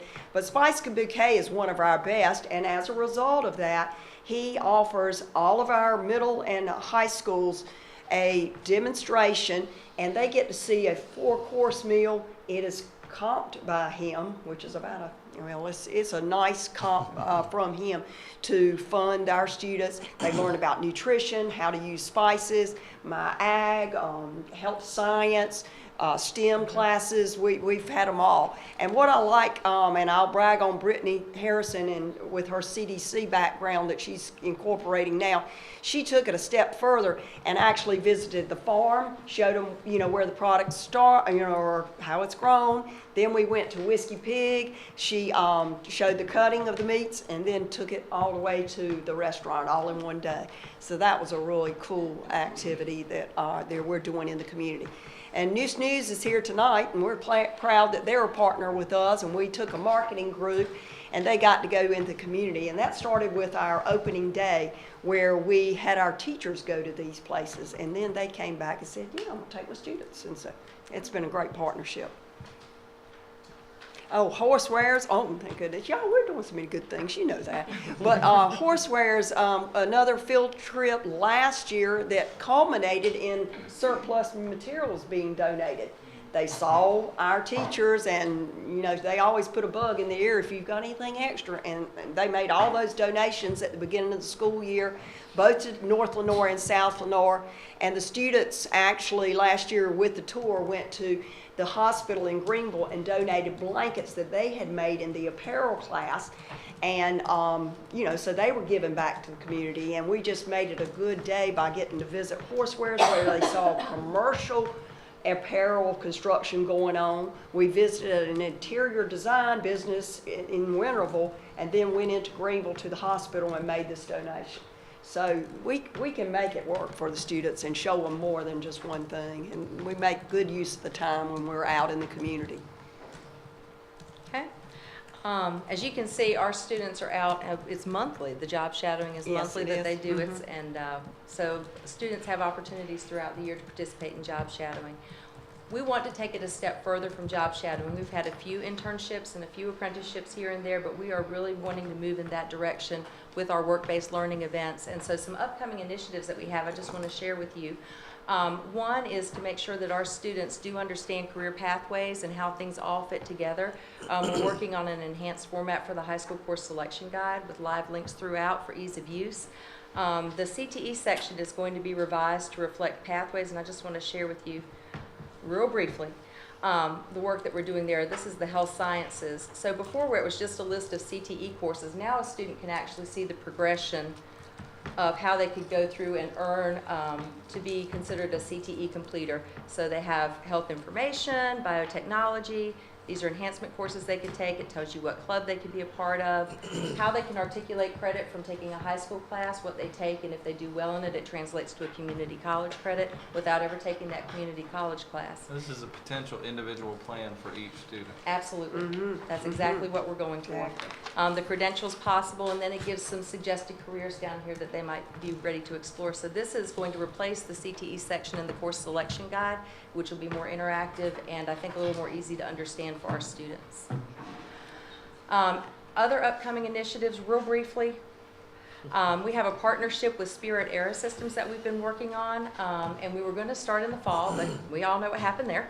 But we've been meeting with the leadership from Spirit Aero Systems, and they want to work with our Project Lead the Way upper level classes to do a sustained mini internship with those students where they would go a couple of times a month and work on a project with the engineers from Spirit Aero Systems, and then they would see that project through to the end with those engineers and sort of get a real taste of what it might be like to be an engineer at Spirit. And Crown got on board last week. That was my next one. Is that one on there? Oh, I'm sorry. That's okay. Crown Engineering is on our Business Advisory Council, and they have offered several different pieces of equipment to Lenoir County schools. They're very expensive and very large, so we've been working on that. But they have, in talking with him about the last piece of equipment they wanted to donate to us, I said, well, this is really wonderful, but I want to know how it can fit into our program. It is a very high-tech piece of equipment. I don't know if our students are ready for that.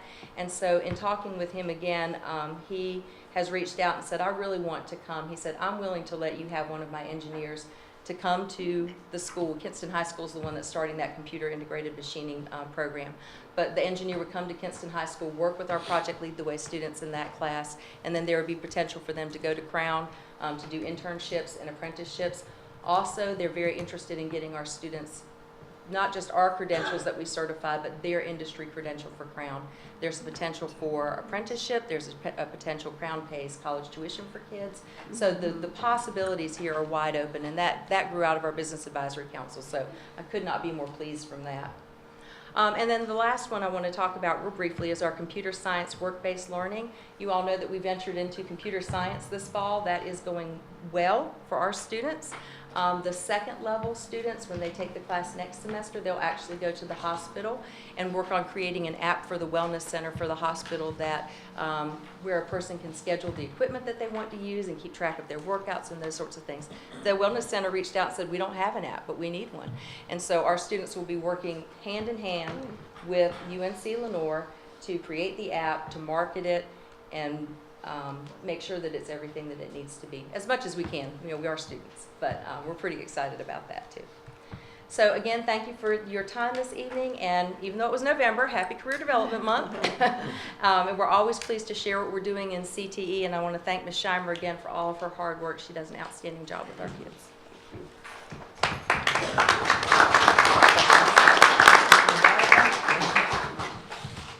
Thank you both. Thank you. Thank you.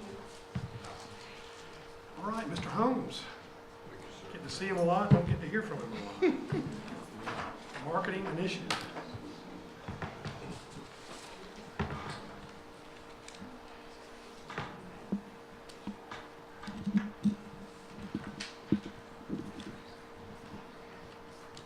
While Mr. Holmes is getting set up, his presentation is a direct reflection of the board retreat for the last 2 years. Yeah. One strand of that, we talked about direct marketing, and in addition to what we were already doing, for instance, billboards and other things, you'll see that I wanted to make that direct link to our strategic planning process as a board and as an administrative team.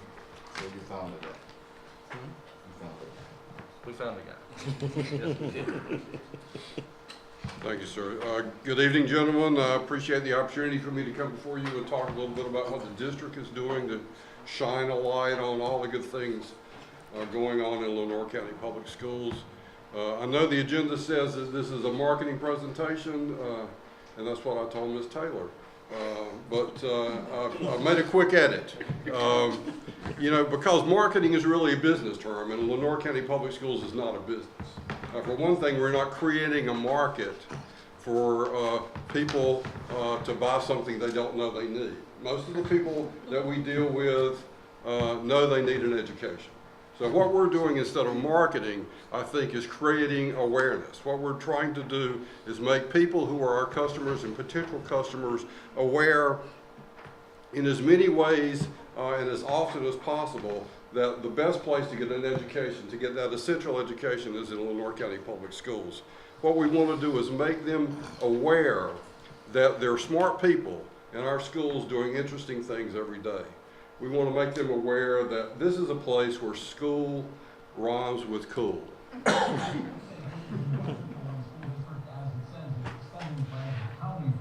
Lenoir County Public Schools teachers have been coming in as students this week.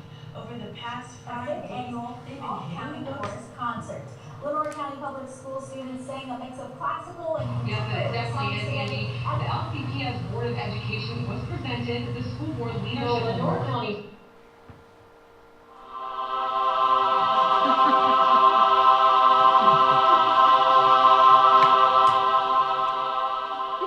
That's all I got.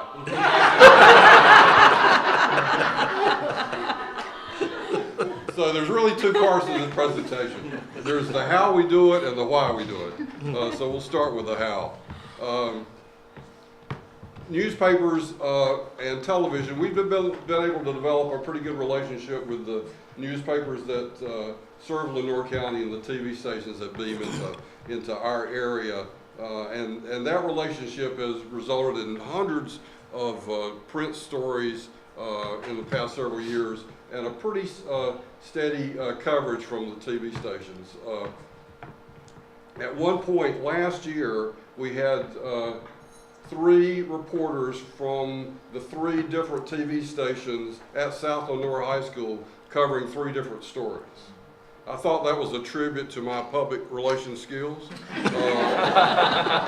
Santaman said it was a tribute to his high school. And I agree with him. It's really not that hard to get space in the newspaper or time on TV when you've got all this activity going on in your school system, all this newsworthy activity, and we really do. So we get that for free, essentially. We put that out there, and we're very appreciative of the coverage that we get on newspapers, from newspapers and TV.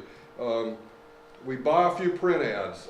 We've been in the newspaper a few times promoting specific programs that we have, College and Career Promise or our Digital Learning Initiative, which are 2 things that really set us apart from our neighbors. We also have used print ads just to say that we're here, and I think that's important to do every now and then.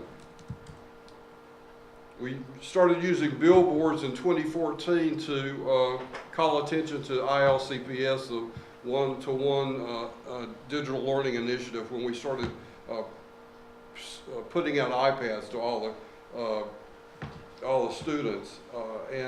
We've since then we've picked up the pace a little bit. In the spring, or actually at the end of the school year, we used an array of billboards to congratulate the class of 2018. We've got 2 billboards up now congratulating our Principal and Teacher of the Year. We've got another one that just went up Friday on US 70 eastbound that calls attention to the real success that our students have had in winning some of the most prestigious scholarships in the country. And Moorhead came twice. I mean, that's not a slouch. Park Scholarship, Duke full ride to Duke, you know. So we want people to know that our top students are winning top scholarships as well. And we have gotten a lot of feedback on billboards. We think that feedback tells us that they are very effective and in the long run, cost-efficient way of getting our message out and calling attention to the good things going on in the district. Now, we've made use of a lot of digital apps. One of the first assignments I had when I came here was to develop a more robust digital presence for the district. We started with a website, and we've gone to Twitter. We've got an LCPS app,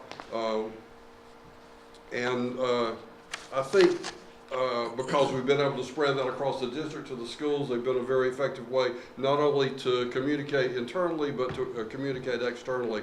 The website is, I will say, immodestly one of the best websites of its kind that I've seen, and I'll say that because I helped develop it, and I manage it now. But I'll also say it because the folks who came in last year to do the accreditation, the committee that did the accreditation, made a point of saying that. And so I've got to give a tip of my hat to Chris Decker, who designed the website. If you've been through it, you know it is quite deep. It's got 108 topic pages. It's got scores of related subpages and links to additional information. And as of today, had 218 success stories about the people and the programs in Lenoir County Public Schools. It was launched in April of 2017, and since then the site has generated 1.8 million page views, and on any given day generates between 2,000 and 5,000 page views. So it's quite active. In the next few months, we plan to turn our attention to the schools' websites in an effort to bring them up to that same level of completeness and utility. We've used Twitter for about the same amount of time that we've had the new website. Our district Twitter site has 1,197 followers. There are several Twitter accounts that are spread among the schools. One thing that makes this relevant in the Twitterverse, I mean, there's a lot of communication on Twitter, as you may have noticed, and the other thing it does is allow us to link all our web apps together. We can take Twitter and refer people from Twitter to our Facebook page, or from our Facebook page to our website. And so we want to make sure that people who don't see one thing, that do see one thing, have an opportunity to see everything. We did the app about a year ago. The app is our one-stop shop for school-related information. It feeds the Twitter feed and the Facebook feed go into the app. That works the same way for all the schools. So you can choose, as you know, the district and the school, so you get all the information that you want. We've had, since it debuted about a year ago, it's been downloaded 16,605 times.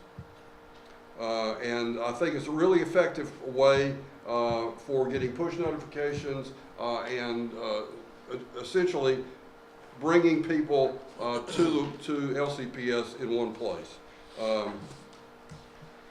Facebook gets its own page because it's easily the most popular and heavily used of our apps. We have about 7,100 likes or friends on the district Facebook page. Each of the schools has a Facebook page. Some programs like CTE have their own Facebook page. In all, we have 23 Facebook pages. We probably have, together, have about 17,000 friends or followers or likes. And if you figure that those 17,000 folks have a few friends of their own, our possibility for reaching really a very, very large number of local folks is quite good.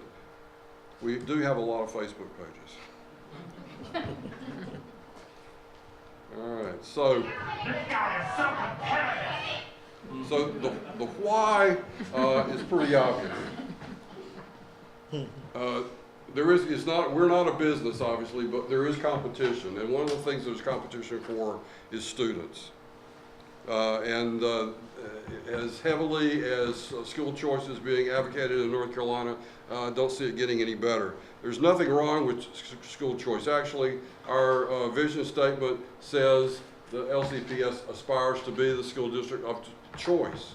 So we want to give people a reason to choose LCPS. And that's the whole point of this awareness campaign, is that they know enough about the school system, they're aware enough about the school system that they can make that choice, and the right choice is LCPS, I think they'll say.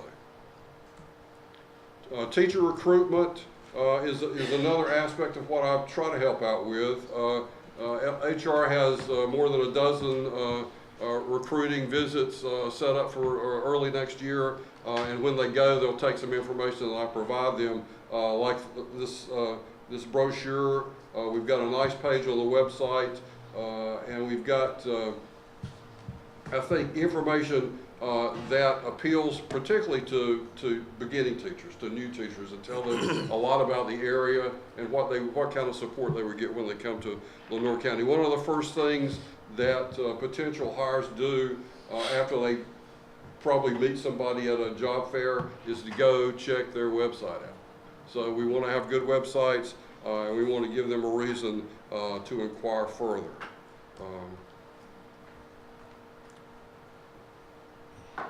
There is a community presence, obviously, about LCPS. It's a community institution of long-standing, but one of the drawbacks of being so tightly woven into the fabric of Lenoir County is that sometimes you're just overlooked, sometimes you're forgotten, you're taken for granted.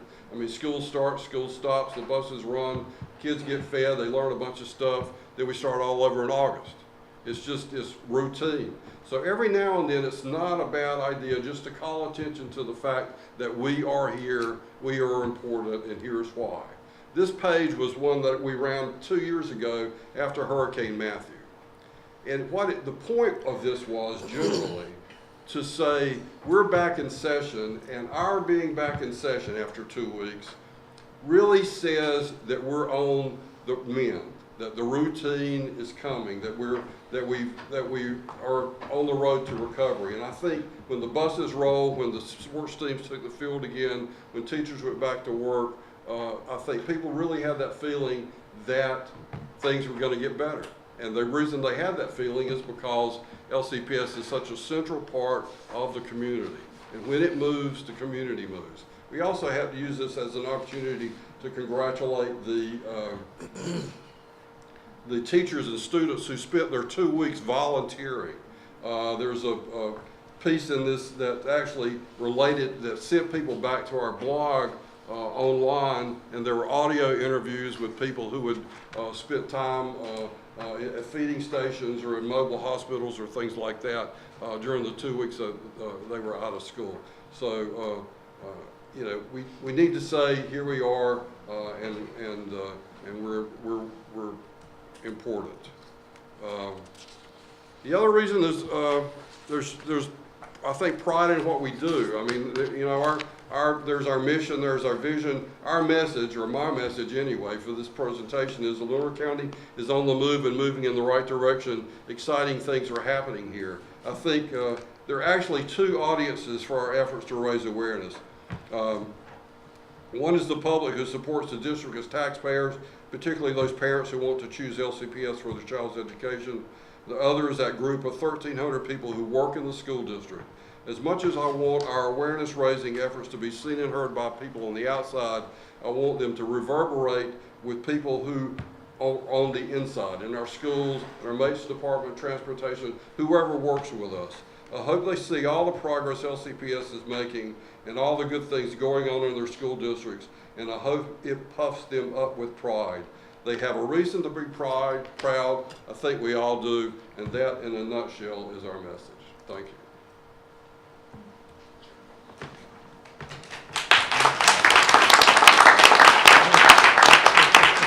Thank you, Mr. Holmes. And we have been, Lenoir County Public Schools was asked by the regional consortium. We were one of two school systems selected for having the strongest degree of communication with the public, letting the public know about the good things we're doing. It literally was stated after our presentation. New Hanover was the other. It was literally, the statement was made, we don't know how you can do more to let the public know about the good things you're doing. It's outstanding. So, and that's due in large part to Mr. Holmes and what he's doing. So, always pushing forth, but great job. I'd like to say, there's always, I've always been told, two ways you're going to get your story out. Either somebody's going to tell it for you, or you're going to tell your own story. If they tell it for you, they're not necessarily going to present the narrative that you would want. So I think our administration, and the last 2 years at our retreat, that we've talked about making awareness on marketing Lenoir County as an option. And I think the administrative team, Mr. Williams and Mr. Holmes, have done an outstanding job of getting our story out there about what Lenoir County Public Schools is all about and what we have to offer to our students here as well as other counties too. I think it's done a great job. Thank you, Mr. Holmes. Now we'll have our last presentation item, which is our financial report. Mr. Adams. Thank you. The November financial report summarizes budget year-to-date activity for all Lenoir County Board of Education fund sources as of November 30th, 2018. I've pointed out in the past, and it's never more evident than in November, with our local current expense fund, our revenues are very consistent with our county appropriation coming in equal installments over 12 months. However, our expenditures are not. And one of our most significant expenditures from local are our local supplements, which are paid in November and May annually. This will account for the significant increase that you see in expenditures year to date.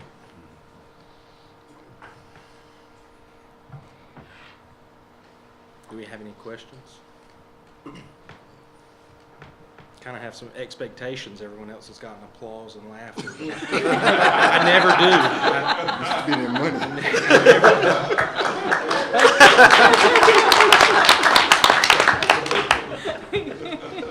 Got to put together a PowerPoint. No questions? Make it exciting. Thank you. Thank you. We'll leave you sitting right there. You're first up under action items. We have 5 action items tonight. And you're up first with our 2018-19 budget amendment. Yes, sir. Budget amendment number 2 is prepared to revise the working budget of Lenoir County Board of Education. The changes are to State Public School Fund and other local current expense fund.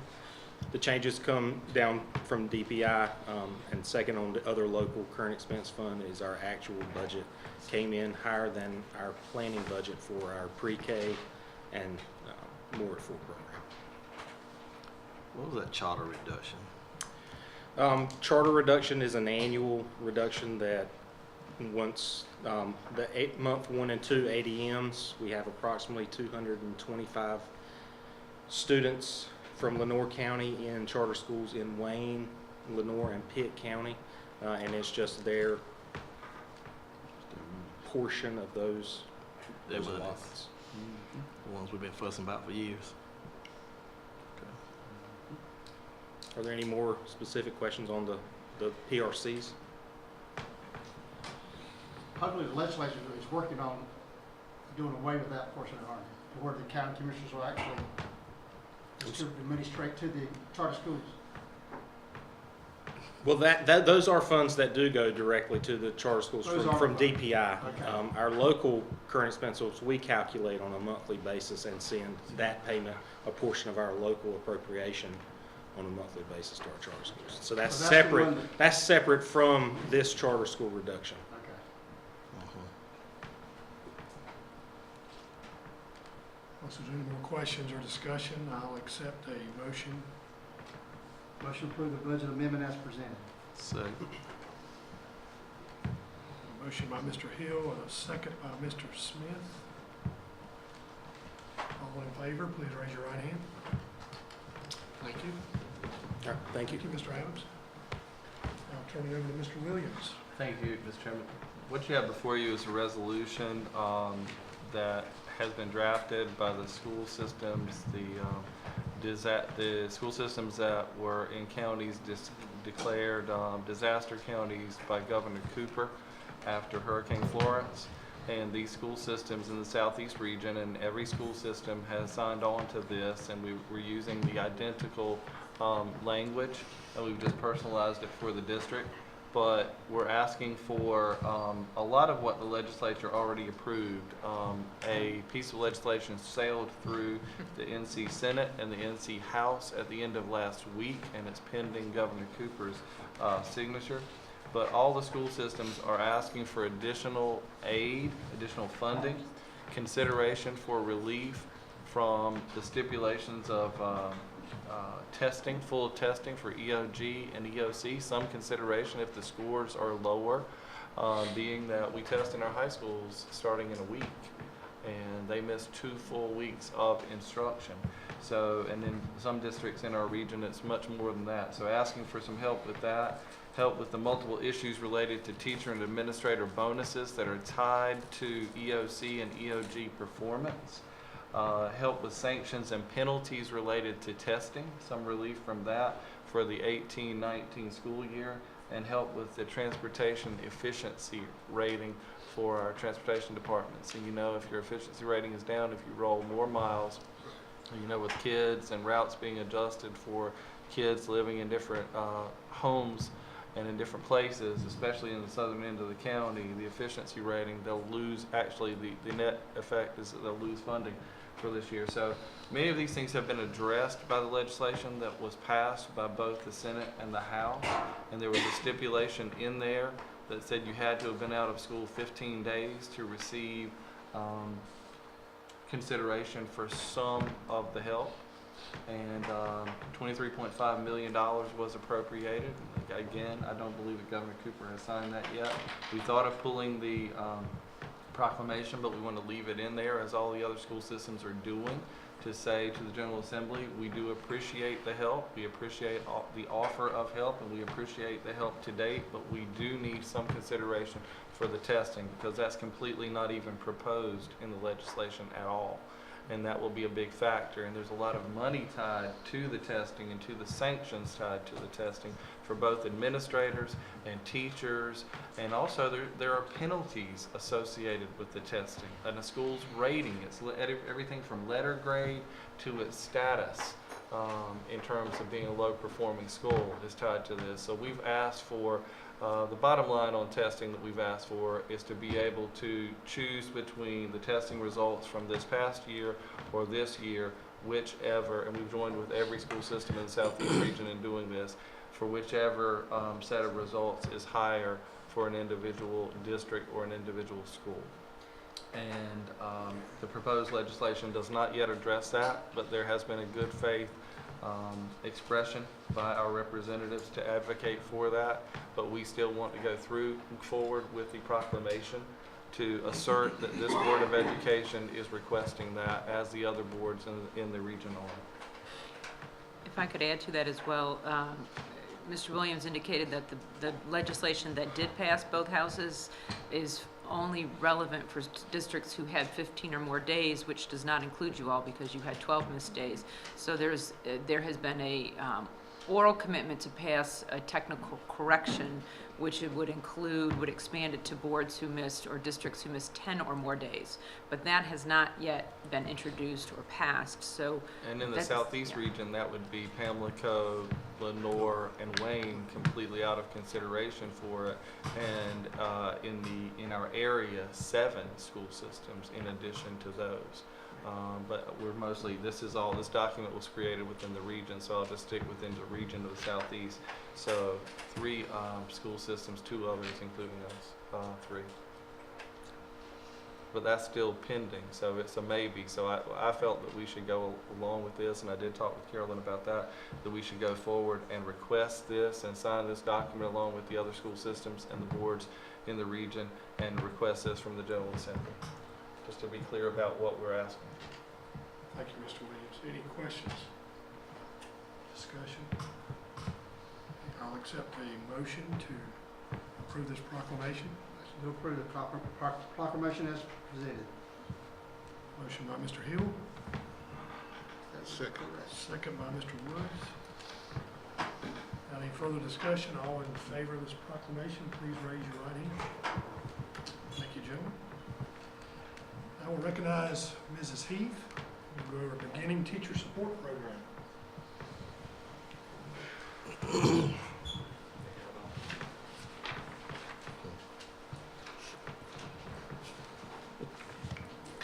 Good evening. It's certainly an honor and privilege to be before you this morning. This will be a very brief presentation this evening because we've been here a while. So this, we promise this will be. How long is your presentation? Very brief. I promise, not long enough. These seats will not even be warm. No. We'll probably get applause for that. Very Sure. brief, very brief. We have been very fortunate with Lenoir County Public Schools to have a fabulous beginning teacher support program under the leadership of Kim Hazelgrove for over 13 years now. And we know that it's very important with our school system that we attract the best possible candidates that we can to work for us. Once we attract them, we employ them. When we employ them, of course, we want to develop them. So we offer some amazing professional development. Once we develop them, we of course want to retain them. That's been an issue because we find these fabulous people to work for us, and then sometimes we have trouble holding on to them. So we want to be able to retain them. In order to be able to retain them, we have to show them that we value them. And our beginning teacher support program really shows that we want to value and really be a support system for our beginning teachers. In the 2018-19 school year, we currently have 130 beginning teachers. Those are teachers in their first 3 years of teaching. We have 51 first-year teachers, 44 second-year teachers, and 35 third-year teachers. And this plan that you have copies of, Mrs. Hazelgrove is going to explain to you very briefly, because we only have to present the plan to you each year that there are changes, and there are just very small changes in the program for this year. So she's going to explain those changes to you. All right. Good evening. You have a copy with the highlighted part, and so very briefly, if you will look at page 3, there were some changes made.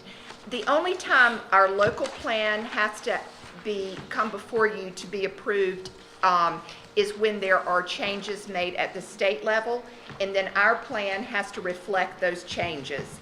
So on page 3, you will see that the state's plan, the language is that all beginning teachers must be observed 4 times with mandatory pre-conference, a duration of 45 minutes and culminating with a summative evaluation.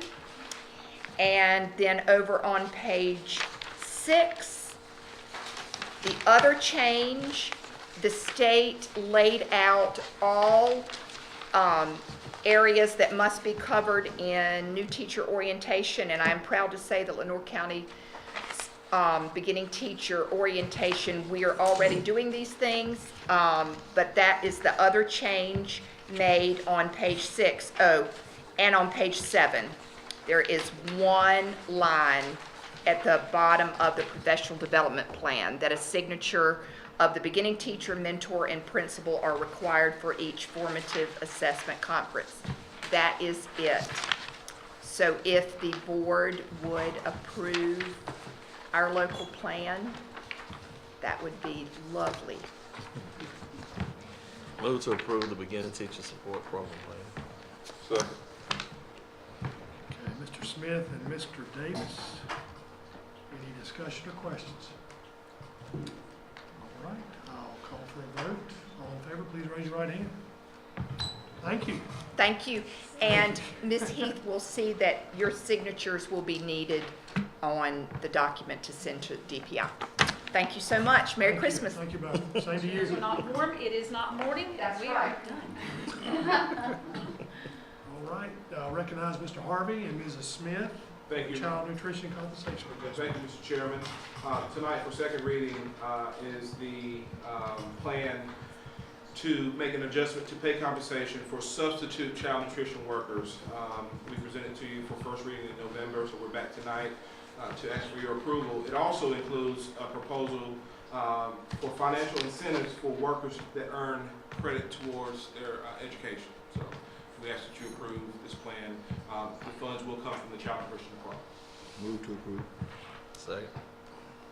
Mr. Anderson and Mr. Hill, first and a second. Any discussion or questions? All right, we'll move to a vote. All in favor, please raise your right hand. Thank you, gentlemen. Thank you. Thank you, Mrs. Smith. And our last action item, Mr. Harvey, we'll go back to you for surplus items. Thank you.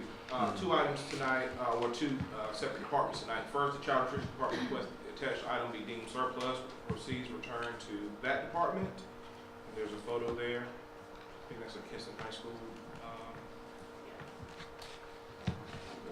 And the second department is the curriculum department. They have several textbooks that we can no longer use, and we ask for disposal of those. Those proceeds returned to the curriculum department. Motion? Motion to approve the inventory items as surplus and sell for the proceeds returned to the appropriate department. Motion by Mr. Hill. Do I have a second? Second by Mr. Smith. All in favor, please raise your right hand. Thank you. Now I'll entertain a motion to go into closed session. I move that the Lenoir County Board of Education go to closed session under North Carolina General Statute 143-318, Fund 11, to prevent disclosure of confidential personnel files to consult the board's attorney in order to preserve the attorney-client privilege and consider matters related to the issuance of the individual employee. Thank you, Mr. Hill. Have a second? Second. Second by Mr. Bogan. All in favor, please raise your right hand. Lenoir County Public Schools Board of Education now in closed session. In open session. God, it's hot in here. And Mr. Davis is hot. So I'll entertain a motion to accept the personnel report. All right, we have a motion by Mr. Hill and a second by Mr. Smith. Unless there's any further discussion, I'll ask for everyone to raise their right hand if they approve. Thank you, gentlemen. And now a motion to adjourn. You have it to give Mr. Davis some relief. Mr. Anderson. Motion And to second. adjourn. Second by Mr. Davis. All in favor, please raise your right hand. That was quick. Thank you, guys. You want